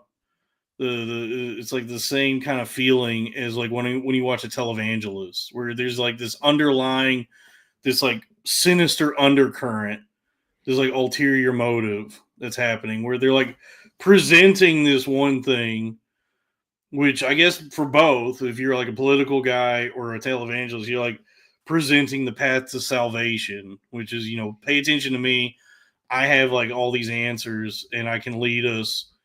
Like a political guy would be like politically to a better life, when it feels like what's actually happening is they just want more money. Yeah, and the passion with which they pontificate their points. Like you see Dave do it too, where he's like, and I'm trying to tell them and it's just this worked up passion. It's like, if you actually care that much, you're gay. And if you don't, you're a scammer. So either way, Yeah, it you're definitely gay. feels like a performance. And then For the sure. spike guy, God, this guy sucks. He says saying you don't like someone's side is taking a side. I never said I didn't like his side. I said I don't like politics in comedy. Yeah, I he never said says anything about his fucking side. the definition of politic is to convince someone of your opinion. We could fact check that right now, brother. I do like Cowboy Bebop. Don't even need to. Don't even need to. It's wrong. Politic of an action seeming sensible and judicious under the circumstances. I do not think it politic to express my reservations. And then there's an archaic definition of a person, prudent and sagacious. And the example here is Henry of Sagacious, get your ass Navarre. back inside. Was a Segregation. resolute, active, and politic prince. So yeah, I don't think it's what you said it was. But it's like that's how everything is now. Like this guy assumes because I don't like Dave talking politics that whoever Dave voted for, I'm against. And I'm here to tell you that you're a gay dork for not being able to conceive that there's someone out there that's a scumbag criminal like me that doesn't give a fuck about politics. Like, how is that amazing to people that I'm like people just don't believe you when you say I don't like politics. I don't give a fuck about politics. No one will believe that. Right. It's just frustrating. I'm fucking dumb with it. I mean, well, I care about politics in as much as like, are people going to have health care? You know, is life ever going to get better for anybody? Or, you know, are like the citizens of the country's needs going to be met? You know, like I care as much as like, is any, you know, who's going to actually lessen human suffering? But to obsess over politics and make it like so much a part of your life and you're like your focus, I don't, it's not my thing. It's like I pay attention and I'm like, well, I hope that somebody is at least working to make life better for everybody. Doesn't seem like that's the case. I don't give a fuck. Is the sun coming up and the moon coming up? Yes. All right, I'm good. Fuck whoever's president. And long ago, somebody left with the cup. Like, bro, is the sky blue and the grass green? All right, let's fucking roll. Fuck all this other shit. I'm gonna make my money. I'm gonna make my fucking music, and we good. It's Tuesday, cocksuckers. It's time to suck the devil's dick. It's time to make a woman suck your dick and not get me food for it. It's time to sexually assault a woman. Don't give a fuck. I got some stories, Joe Rogan. Fuck what you heard. They can't say no. They want the stage time. I was at the Diddy party, Joe Rogan. I saw the baby oil. It was fucking everywhere. Yeah. Fucking delicious. I was using it to make French fries. Yeah, man. I just it's like there's no winning. There's no more winning. There never was, but there's no winning when you just bring up politics because everybody assumes like if you don't say who you're for, you're against whoever they're for. Right. Yeah, I never like picked a side during the election. The whole election I was like, I don't like either one of these people. Whatever happened. Is it because we're in our 30s now? Like, am I just immature? Because like everybody seems to care, and I'm like, what are you guys fucking gay? I don't know. I think for a lot of people, so many people are living lives where they're like lost and disaffected and have no like sense of purpose or meaning, and so you can like pin all of that on like politics. So like when there's these big political events or political movements, now all of a sudden somebody whose life felt very like adrift, now you have this like a guiding light, like something that's providing it meaning. You just pay attention to politics all day. Meanwhile, your like actual material existence is crumbling around you. Yeah, but it's like watch Curb Your Enthusiasm for the third time. Why wouldn't you do that? It's so much better than like that show got pretty political during that last season. That was the whole season arc. By the way, $2 from Aaron Guten playing New Rule. Thank you. Yeah, it's all gay. Runaway Runaway Slav is being stupid again, or he's wilding. But for real, Dalton, as an immigrant from the rubble of communism, you have zero idea what liberty and the Constitution means to me. You were simply born here from your mother's legs. Let me tell you Yeah, something, well, Runaway fucking- Slav. You're going back. What, you have a better understanding because you came from a fucked up place? Go You back have there, you man. have 2 months. I was born here with my fucking rights. I'm a true American. I'll do whatever the fuck I want. I'm sorry that you came from a place that's fucking god awful. You guys Yeah. call yourselves white. Biggest joke in the world. Mm-hmm. We're Yeah. real white guys. You're a fucking Russian Jew, and you wanna tell us about liberty? Yeah, don't come in here talking to us about liberty. You know nothing. You merely adopted liberty. I was born in it. Okay, tough guy. We get it. A Russian Jew. Imagine a more mongrel fucking existence. Imagine a more savage base animal than the Russian Jew. Yeah, man. We're not even communists. Like, we're not even espousing any support or ideals. I don't know what communism is. Like, I don't know what anything is. I'm not that informed. That's why I even started doing this stream, is because I'm like going through the news.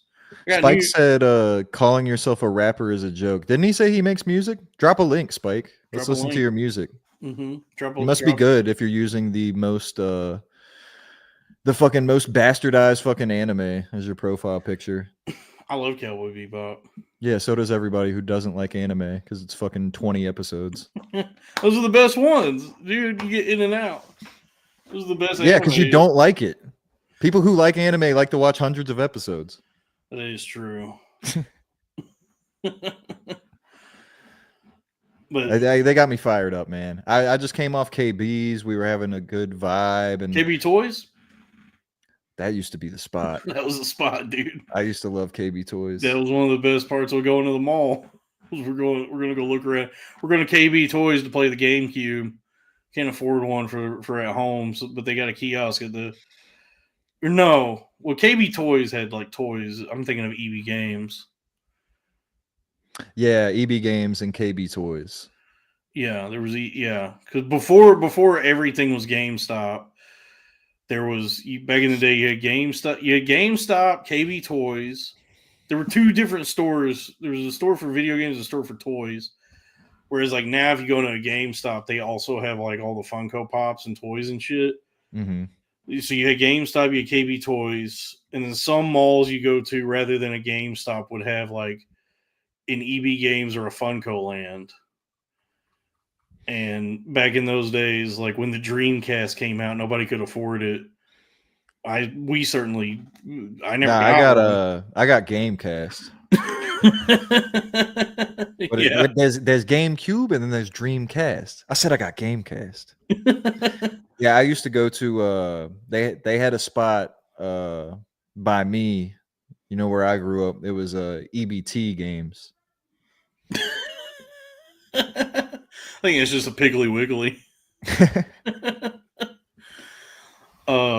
Yeah, because I remember when the Dreamcast came out, it was like much more expensive than any game console had been up to that point. So my only experience playing it was going to like a Funko Land or an EB Games where they had the kiosk where it was the TV, and you see the Dreamcast in like a trouble pop-o-matic bubble. It was encased in like a bubble, and there'd be the controller extending out from that was like hooked, like, you know, like attached to it, like bolted into the kiosk, so you couldn't take the controller. And I just remember like playing Sonic Adventure at Funko Land for like an hour, and then begging my mom, "We got to get this Dreamcast," and she's like, "You out of your fucking mind?" I make $625 as a paralegal. Never had a Dreamcast. I had let's go all the way back. Had a Super Nintendo that I didn't really get to play. I was too young. And then we had we had 64 was a big one. Yeah. That was like my household's fucking system. That was the first one I got. I was like 4 years old, and I remember my parents got me a Nintendo 64 with Super Mario 64, and those were like the happiest days. When I think back on my childhood, my core memories, my like foundational years were just sitting in front of the TV playing Super Mario 64. And that was, we chose that over the PlayStation. So we didn't have a PlayStation. And then we had a PS2. I didn't own the original Xbox, but we had a PS2. And then by PS3, they all became pretty cheap. So we had a PS3 and an Xbox 360. Mm-hmm. Yeah, I remember when the PS2 came out. I remember being at home and a commercial came on for Final Fantasy X, and it looked so good. Like video games. It was like a marked leap in like graphical capability from PS1 to PS2. The commercial for Final Fantasy X to me was like a revelation where I looked at my dad and I said, "The world has changed. Nothing's the same as it was before. We're now in the future. We have to get a PS2 so I could play this game." And then I eventually got one. I probably played 1,000 hours of Final Fantasy X. It was everything I wanted it to be. Dan, $50 from Dan Mall. Thank you. 1 year subscription to the New York Times. Fuck Gino. Thank you. That will cover a year of the New York Times. Now, I will say the introductory offer that I was given was $1 a week. So 1 year, as I've signed up for it, is only $36. But thank you. Yeah, fuck Gino. He's a fucking hack bitch. Come to my channel on Saturday. I'll talk all the shit about Gino you want. He's gay. His headbands don't make any sense. Yeah, he doesn't make any sense because he's broke. Yeah, was he think he's fucking Roger Federer? Why is he wearing that shit?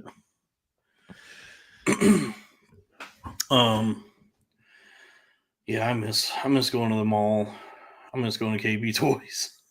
I miss going places, dude. That's been like one of the drawbacks of like technological innovation and modernity or whatever is there's not as much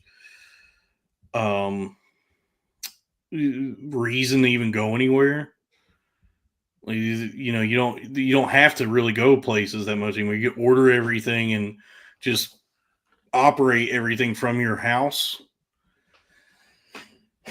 And so we've lost that like sharing of public spaces with each other. Okay, Jesus Christ, Spike. I didn't mean it when I said to kill yourself. God damn, get over it, you fucking pussy. This is the guy who wants to have political opinions that a fucking fake guy on a screen tells him to kill himself and he's thinking about doing it. Yeah, don't kill yourself, but I mean maybe give yourself like an Indian rug burn. I really I felt like we could like bust balls and tell each other to kill ourselves and stuff like that, but you guys aren't like seller comics like me, so it's fine. I'm at the table with fucking Bill Burr and Jimmy Norton and Kevin Hart. You guys are fucking talking to your therapists. Yeah. So. Most lineups at the cellar are a lot of bullshit anyway. Oh, that place is done. It's finished. It's over. Yeah. It's pretty startling. Like if you actually go see a show at the cellar of however many comics are going up that night, like I don't know, on the lineup they probably got like 8. Like anywhere from like, I don't know, like 5, 6, 7, 8 comics. 2 of them might be good, you know. Yeah, but they all gonna be black or women or Asians or not to be Kumia or anything, but it's true. Or they're just like lifetime like hacks. Like it's just like some old guy you've never heard of who's been past there for like the last 30 years. Why is this Spike guy mad at me now? I initially said not to kill yourself. I'm a man of the people. I'm not trying to start no shit. We already have fucking Katie. We don't need another woman.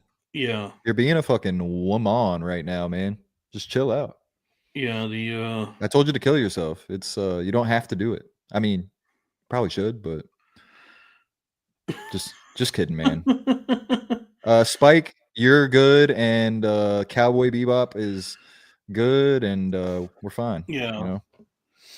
Yeah, the cellar is a cool space though. Like the physical space of it is really cool. It's just he's got to be trolling. He's got to be trolling. See what he He's just probably said? trolling.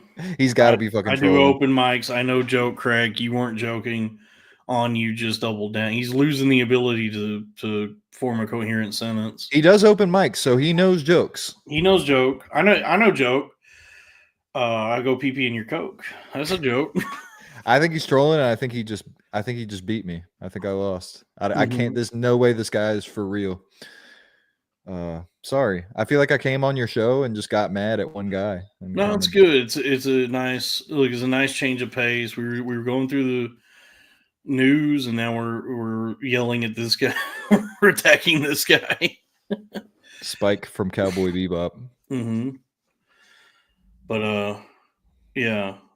But the cellar is like a cool space, but the shows there fucking suck. The food is good, you know.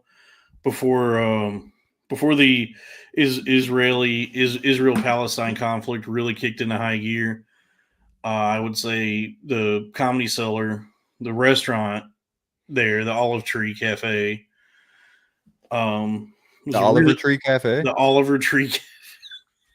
It's the last place I want to be. The Oliver Tree Cafe, which is the restaurant above the Comedy Cellar, and that's all. Any food you order at the cellar is just coming from that restaurant.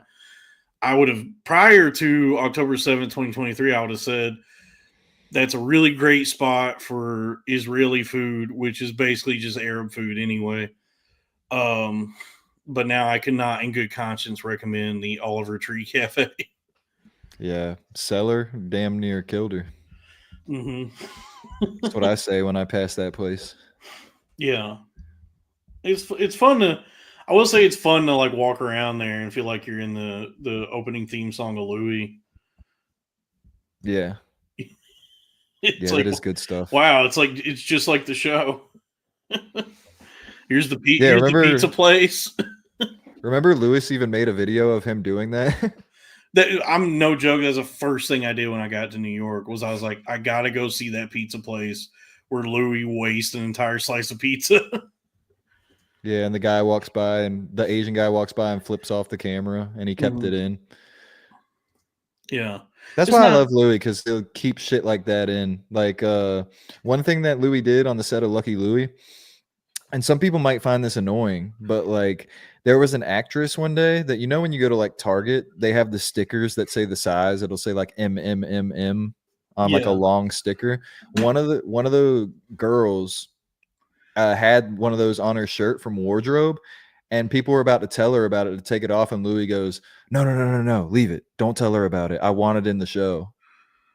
So like he wants imperfections in the show, which is pretty makes cool. it one of a kind. Yeah. Makes it special, you know. Like if you buy a rug, you know, if you buy a rug that's made in a factory by machines, they're all perfect. A handmade rug is more expensive, yet it has imperfections, because the imperfections are what make each rug truly unique. Right. You know. Can I share something with you, Dalton? Yeah. Maybe we'll turn off the volume so you don't get copyright. Oh, so this is Lewis doing that. Lewis did, bam, bam, bam, bam. Yeah, we can give a few seconds.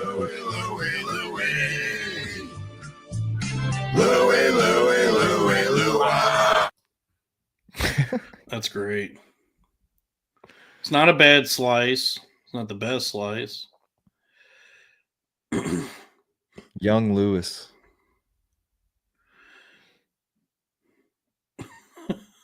He's enjoying the... He's keto.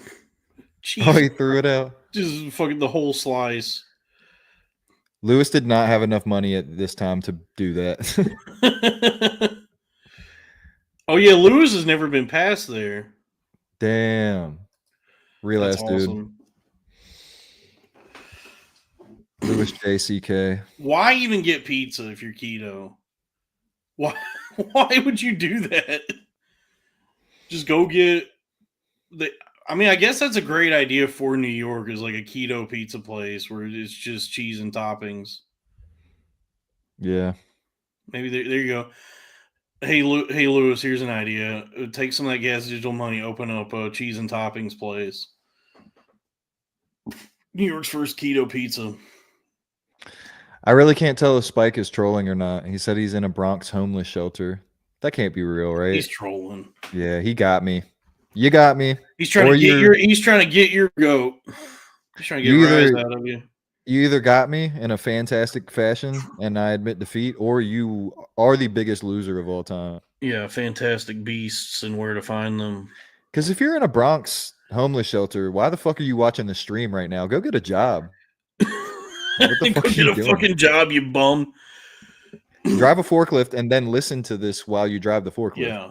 What an awful place to be. But by the way, honestly, that's kind of why I don't buy when anyone's like, "Oh, it's too expensive to live in New York." I'm like, there's plenty of people living in New York that have $0 and they're surviving. So you're just mismanaging your finances. Who, the homeless people? Yeah. Yeah, I don't know. I don't know how people do it. Yeah, you just find out that nobody's good with money. So like when a story comes out where a guy's like, I make $100,000 a year living in New York and I still can't afford anything, it's like, well, let's see your fucking finances. Like, where's your money going? You know, and if you make $100,000 and you can't survive in New York, move somewhere else.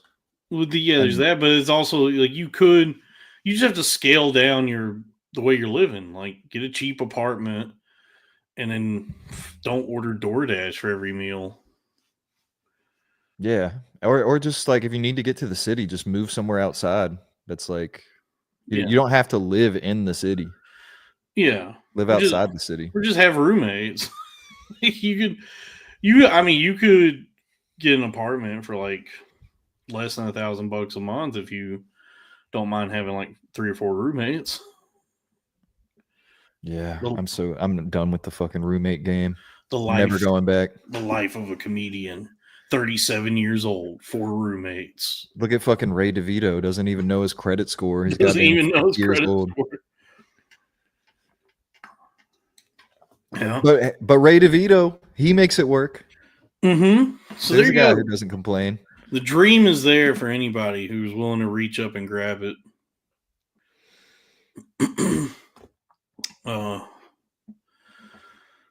So should I let you get back to the news? I feel like I kind of commandeered this show into something hateful. It's all good, brother. No, this is great. This is the injection that the hot crack injection that we needed. Yeah, just let me come on and bitch for a little bit, pass the time. Yeah, and folks, Crack and it'll be Crack, myself, and hopefully Robbie is back and ready to go, bright-eyed and bushy-tailed for tomorrow, Wednesday, November 13th, tomorrow, 7 p.m. Eastern. The Crowder Boys, the show with me, Craig, and Robbie, will be streaming live on that channel, youtube.com/@thecrowderboys tomorrow, Wednesday, November 12th, 7 p.m. Eastern. That's youtube.com/@thecrowderboys, patreon.com/thecrowderboys. Yes, our last show until our next arena of ideas, our call-in show. Oh yeah, we're doing call-ins tomorrow. No, not tomorrow. Next week. Or next week, yeah. So tomorrow, it's just the boys riffing, and then next week is the Colin Quinn Medicine Woman show. Yes, and we hope to see PJ defend his title, his Intercontinental Championship against, I don't know, maybe Skullfucked. Seemed like he had some words for our competitor. So yeah, I like those shows. Maybe you show up, Spike, and show your real face. Like whatever god awful image that must be. Yeah, I got a plum. Oh, you got a plum? Yeah, I just bought a bunch of produce. I'm trying to eat healthier. Bit into that sucker. Yeah, are you wearing a Roast Pro? Is that a Roast Pro shop? No, it's Bass Pro Shops. Oh, it's the actual shirt. Nah, you got to be a Roast Pro shop, man. Have you seen the David Lucas shirt? You look like both your titties gonna bounce on your booty hole. It's good stuff. He's a fucking Man, genius. you look like you gayer than a homosexual. Woo! You look like you like penises inside of your anus. Mm-hmm. Do any of them know what roast comedy is? Do they know what? Do any of them know? I saw David Lucas like promoting his tour, his solo tour, and he's calling it "Make Roasting Great Again." And I'm like, you're just doing stand up. Oh You're not. God, It's not a roast. He's full of them, bro. The uncancelable and now make roasting great again. Jesus Christ, this guy's a fucking schmaltzy asshole. Yeah, they seem to not really understand. Because even like that thing Tony did at that rally, he was like, "I'm a roast comedian. I do roasting." Like, you didn't roast anybody. No. You just insulted demographics of people that were not there. Like, you didn't roast. Trump is there. JD Vance is there. Hulk Hogan's there. All these pretty hard targets, pretty easy to write jokes about. You didn't actually roast a fucking person. Yeah. Yeah, I mean, you know, we've covered the ground there. But I have unfortunate news for you, Dalton. Now that you said you don't like what Tony said at the rally, you're libtard Kamala supporter. It's confirmed. So In the there's nothing chaos, you can dude. do, man. You think you just fell Just off a because you cookie? didn't find the most unlikable guy in the fucking world likable, you're now libtard. So He's so unlikable. enjoy the rest of your life, His man. face, his voice, his demeanor, his mannerisms, his arrogance. He has like no decent qualities. There's nothing about him that's likable. Yeah, Spike is just like Spike is my he's the guy I think about when I think about the person that I hate. He's got to be trolling, right? I'm just gonna believe he's trolling because I'll go crazy if he's not. Yeah, because he Because said you don't roast the person signing the paycheck. Literally, when they have a roast of somebody, that's what you're there to do is roast the person there. Everybody was comparing Tony to Don Rickles when Rickles did that thing with Reagan. Don Rickles roasted Ronald Reagan. Yeah, he roasted everybody. Yeah. Yeah, Spike, you're trolling, man. You got me. It's okay. I'll move on. But it's like, yeah, and Don Rickles was like an elder statesman. He was the most famous comedian in the world back when there was allowed to be more than 200. He still was one of the few. Mm-hmm. And Rogan said it best, man. Tony won't fucking famous enough. Yeah. Now, if you ask Dave, not only was it perfect, but that motherfucker just performed in Madison Square Garden the month before. Just him, nothing else. Yeah. Well, you gotta, These are strange times we're in, folks. These are outrageous times. These are very strange times. A lot of people are triggered. Ooh. Who triggers the untriggerables? Triggering the untriggerables since 2001. Did you go looking for that? No. So I watched it on my stream, but before I watched it on my stream, the only reason I watched that, because I don't watch Kill Tony.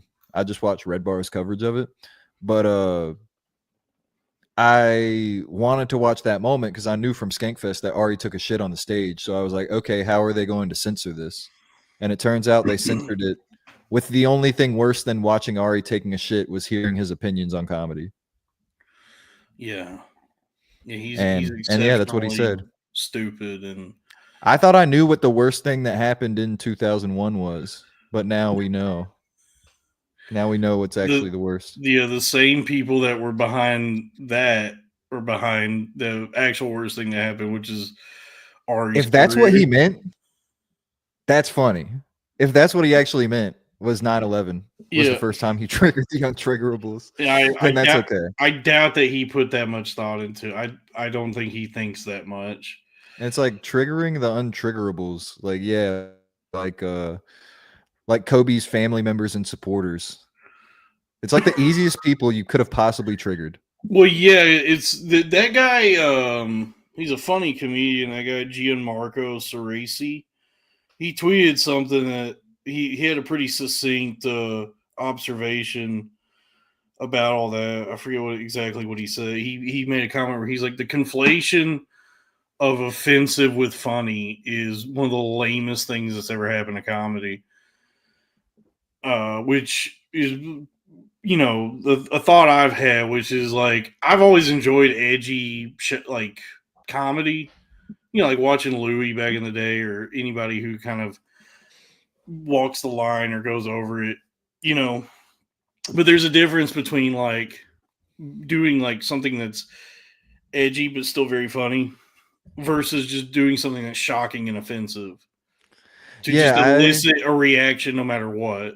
I would consider myself, I don't even want to say this, but like I guess I would be classified as like an edgy guy with the stuff I say in my music, but I like edge from the perspective of I like Edge being like not coming I like edge for a like from couple hours. WWF.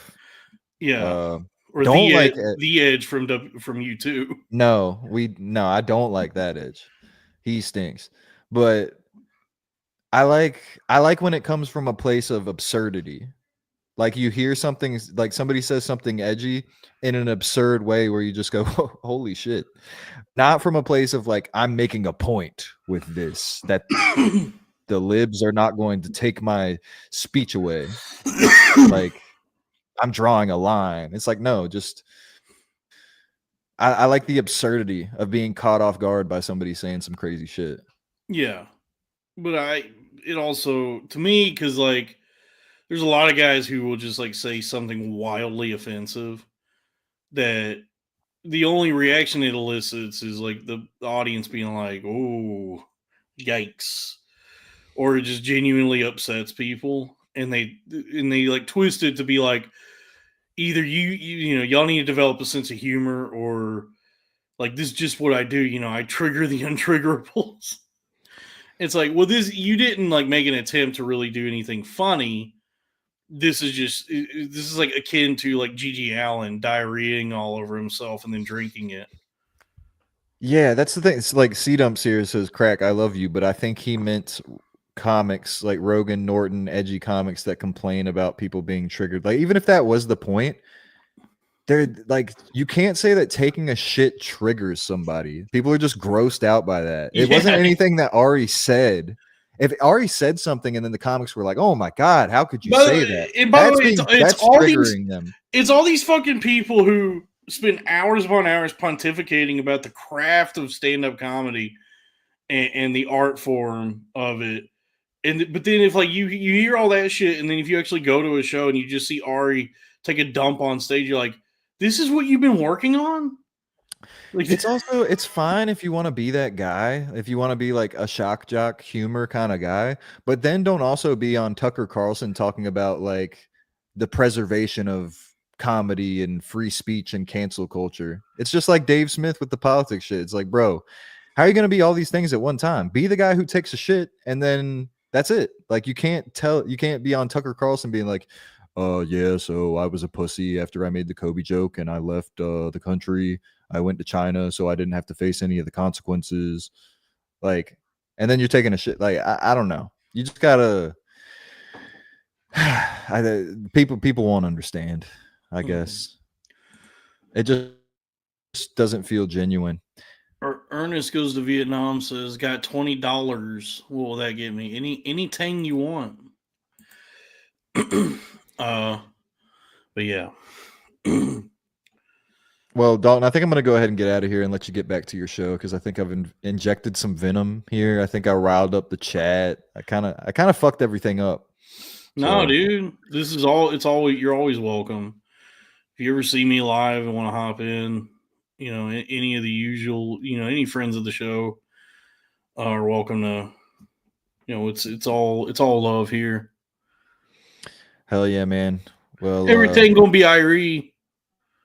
Yeah, every ting gonna be Irie. Everything gonna be Irie. Oh God. Oh God. I had something I was gonna ask you. I'm trying to remember. Oh, did you go on a walk lately? Yeah, I've been walking more. Okay. All right, Craig Amico, everybody. Corndog Wallace, please stop being mean to us. We're not just bitching and crying. We're not feminine. We're being men. Maybe it's that time. Maybe Mercury's in retrograde or something. John Castle, you're about to get banned. We are genuine. We're genuine. All right. Let's continue. Miss Cut, wary of making that mistake, does not talk about the topic with her daughter often.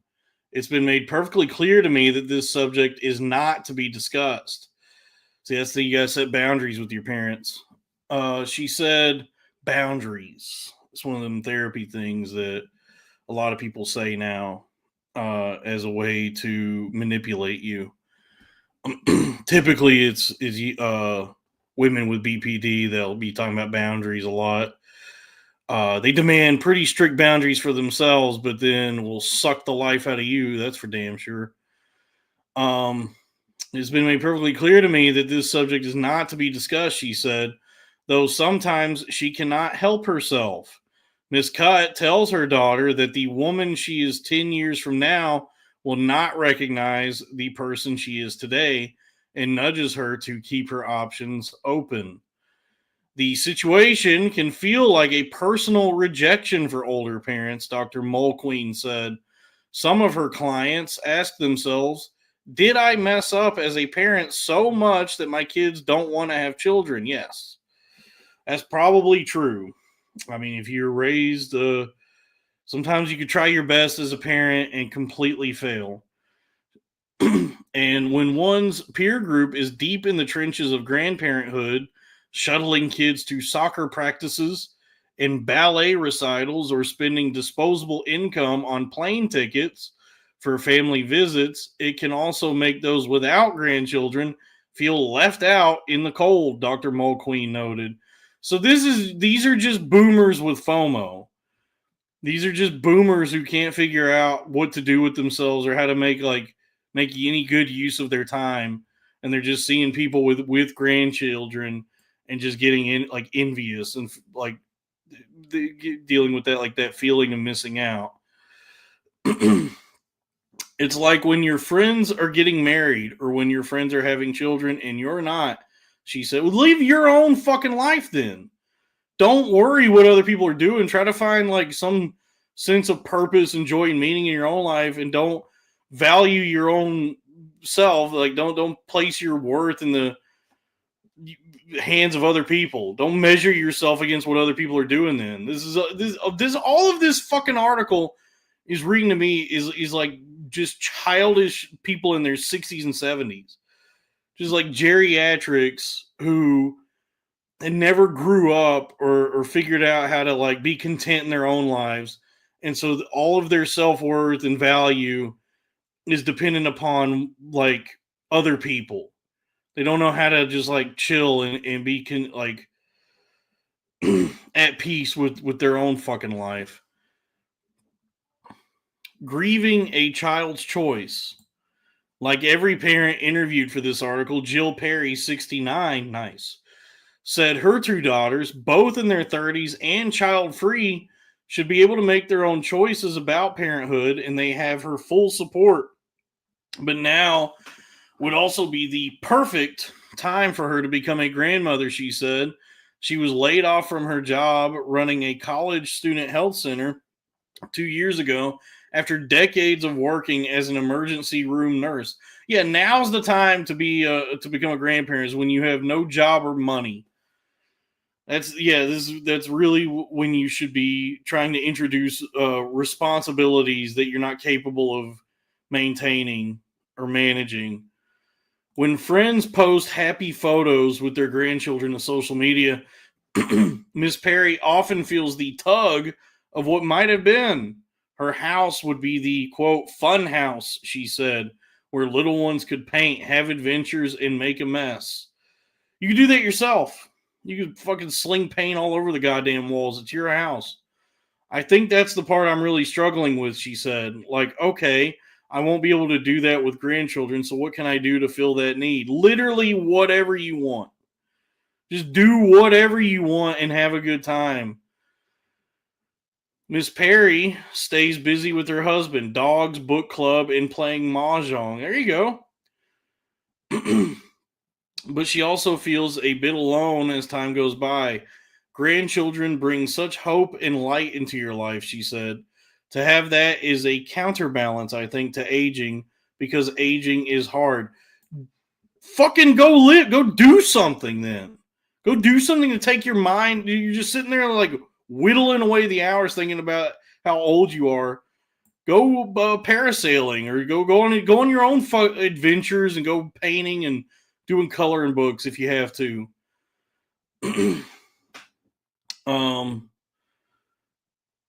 Miss Perry's younger daughter, Emily Cox, 35, said her mother had, quote, at different points in our lives made it very clear how much she would like to be a grandmother.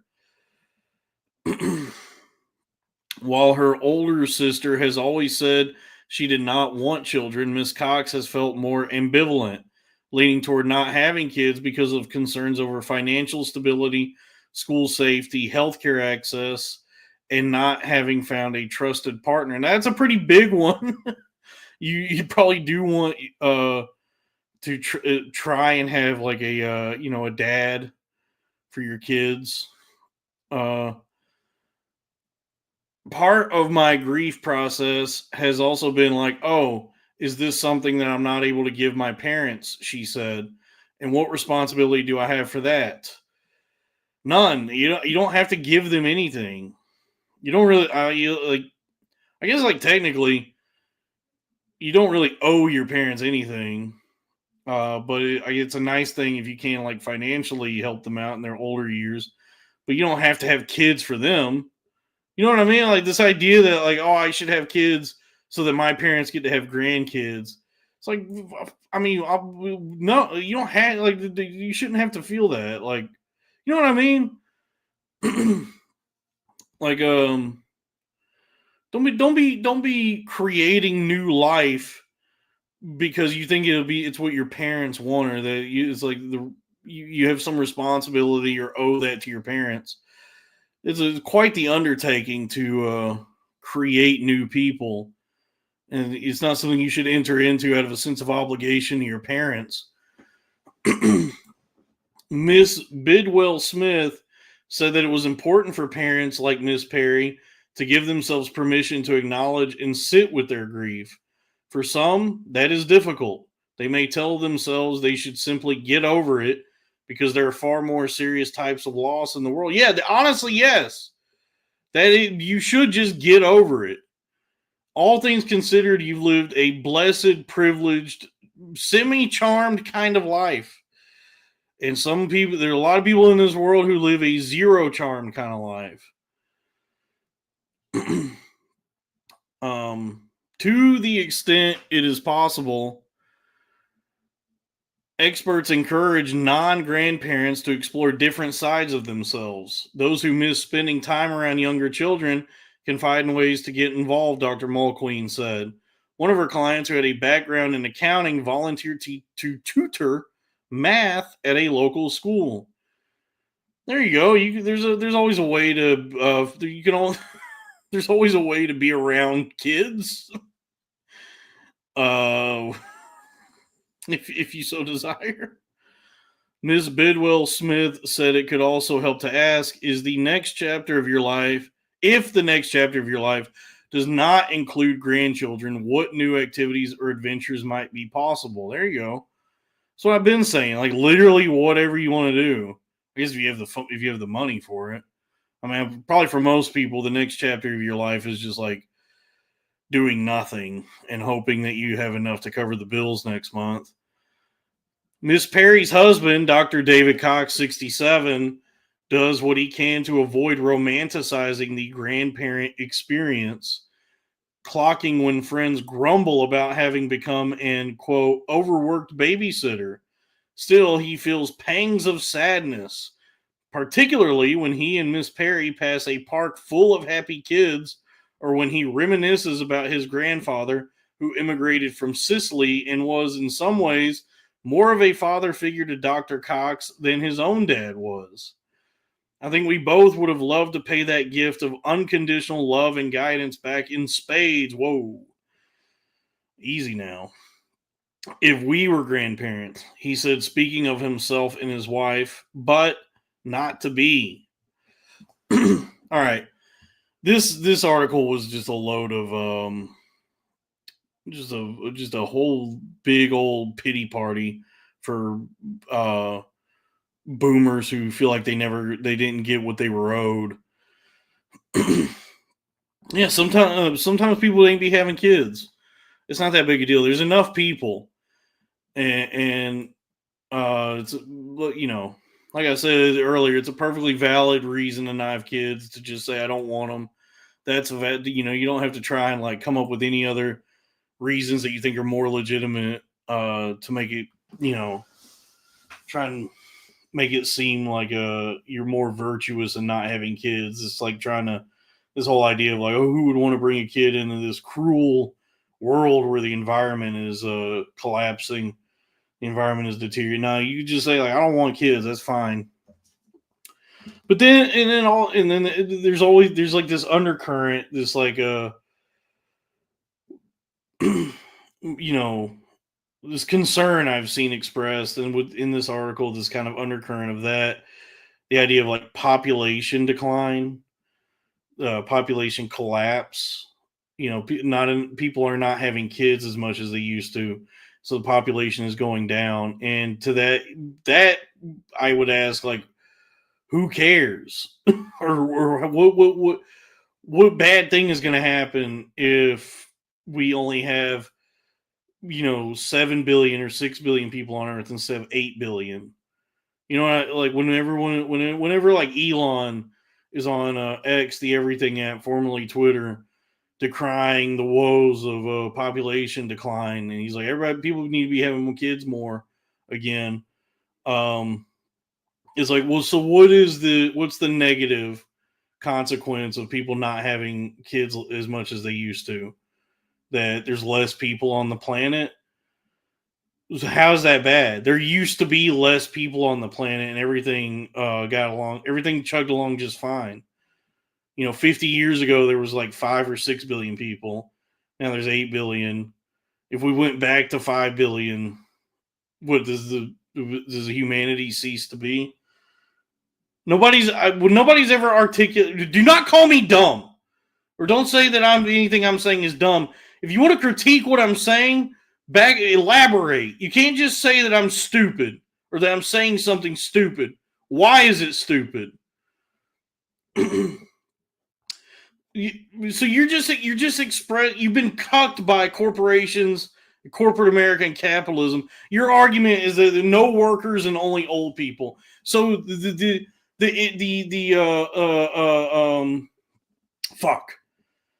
drive that we would have for creating more people, for having more kids, is not due to any actual desire to have families and love each other and create people and bring joy and ease the suffering of life on Earth.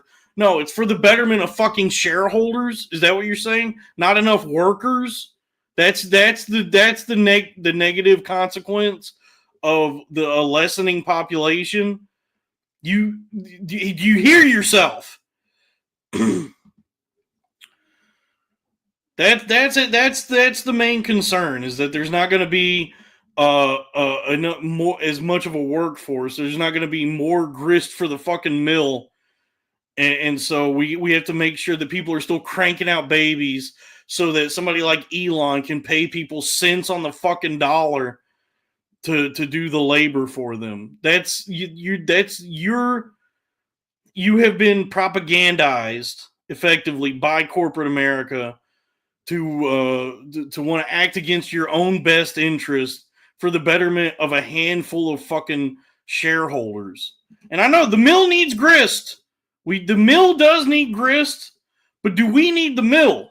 That's a real question. That's very funny, John. John says, "Do you hear yourself?" I'm typing. Of course, I can't hear myself. Nice. $5 from Dan Mullen. Think Dan Mullen's been balling out. Dolly Parton must have blown a lot of minds back in the day. She certainly probably blew a lot of something. Oh yeah, she never had kids. That's right. That's what you mean. Yeah, Dolly Parton is a childless, like octogenarian. um, that's true. She was like on the forefront, like on the vanguard of um being childless and carefree and never having kids. And she had certainly enough money to comfortably have a family and take care of kids. She's never did. She just has some big old titties. Thank you, Johnny G. He says, "Rise to greatness, Dolphin Pruitt." Yes. Yeah, it's me, Dolphin Pruitt, and I'm here to save my brothers and sisters from the whatever. What happens in Echo the Dolphin? It's like an alien invasion. Anyway, um, and yeah, there's people in the chat accusing me of being a communist. I'm not. I don't know what communism is, to be honest with you. I don't really understand like what it's supposed to be or its actual ideals. I know what like people say it is now, or what when people when people start slinging it around as an insult. I know what people think it is, but fundamentally, I don't know like what it's actually supposed to be. So, I would say I'm not a communist because I don't even know what the principles of the ideology are. To be honest with you, um, no, my argument, what I'm saying is that uh, if the impetus for you having children, if that which is driving you to have kids is a sense of obligation for the future of the workforce, or for anybody else, but like if you're having kids out of some sense that we just need to make sure that enough people are around, that you're like adding to the population so that there's workers and somebody around to um do things for old people later on, or whatever it may be. If you're having kids to create new workers, I don't think that's like I don't know if that's a good reason to have kids. You know what I mean? Like I don't think that's like a good enough reason to create a new person. I feel like if you want to start a family, it, like it should be because you want to. I don't know. I don't know why it should be because you want to do so because you want to love your children and make great memories, and ultimately, I guess like um I don't even know. Who knows why any of us do the things we do? To be honest with you, but if the concern, I guess what I'm trying to collect my thoughts here. I guess if the concern, the species will continue just fine. People, by the way, for the most part, people are not going to stop having raw sex and not going to stop having kids. The species will continue. Maybe it won't. Who cares? That honestly, it's also just like, why is it so imperative that the species continues? There's been extinction events in the past, and then the world keeps turning just fine. So it's honestly, it just goes back to this like narcissistic quality that we all have, that we're just like so fucking important, um that all of this has to continue ad infinitum, when it's like maybe the species does just end at some point and it's fine. you know Samsara is still here and the wheel of Ka continues to turn.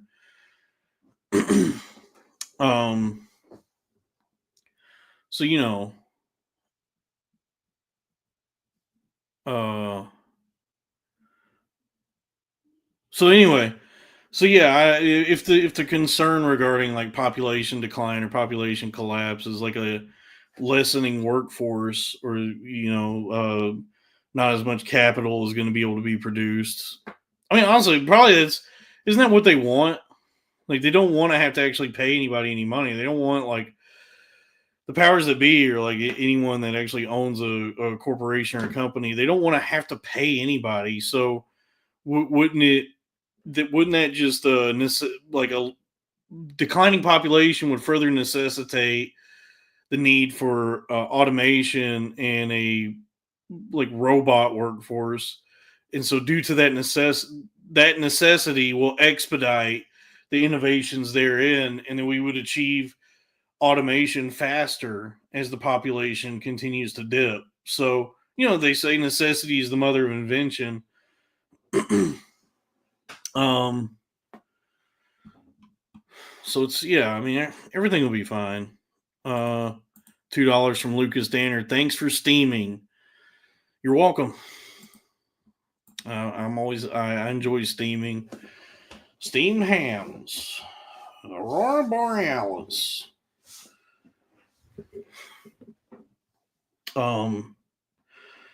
But who knows? There's probably a number of environmental and cultural factors as to why younger folks are not having kids the way they used to. Why there's all these people in their 60s and 70s sad that they're not having grandbabies.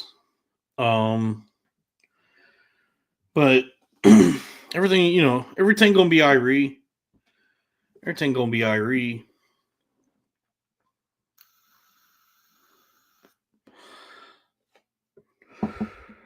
And it does sound like to me, um, what am I? Like my generation and Gen Z, like my generation and younger generations have a different, we do have a different set of values than older generations. We have different goals in what drives us in life. And I think like back in the day, it seems like back in the day, having children was much more of a not just a goal that people had, but this like obligation. Like it was definitely something you were supposed to do. And I think people would just have kids out of a sense of like, well, I'm like 22 now, so I have to have kids now. Like that is what I'm supposed to do. And now we're living through strange times. But I mean, everything is changing so much. Like everything has changed and continues to change so much that this idea of that you're supposed to do anything is even kind of going away. Like people are I don't know if they're more liberated, or there's not a sense of like that you're supposed to do anything by a certain age, or that you have to actually do anything other than just exist and survive. You know what I mean? It seems like that's the sentiment that a lot of people have now, is like, I'm not, what I'm supposed to do is just survive and try to like live a good life. They don't feel like they have to hit the benchmarks like the way older people felt. You know what I mean? And so we're not just like having kids out of a sense of obligation. There's more discernment and planning that goes into the way we construct our lives. That's what it feels like, you know. Because like I think like my mom had me when she was 20. And I think she did so because she just had that like she felt like she had to have a kid. She was like, oh, it's like that time to have a kid now. I have never felt that. I've never felt like, oh, I need to have children. I need to be married or have children. Like my values are completely different. You know.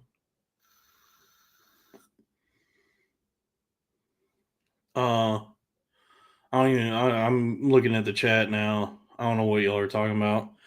Um. So who knows? Everybody's values and goals, and the structures in which we all live our lives. It's all much different than it used to be. There's no like monoculture anymore. You know what I mean?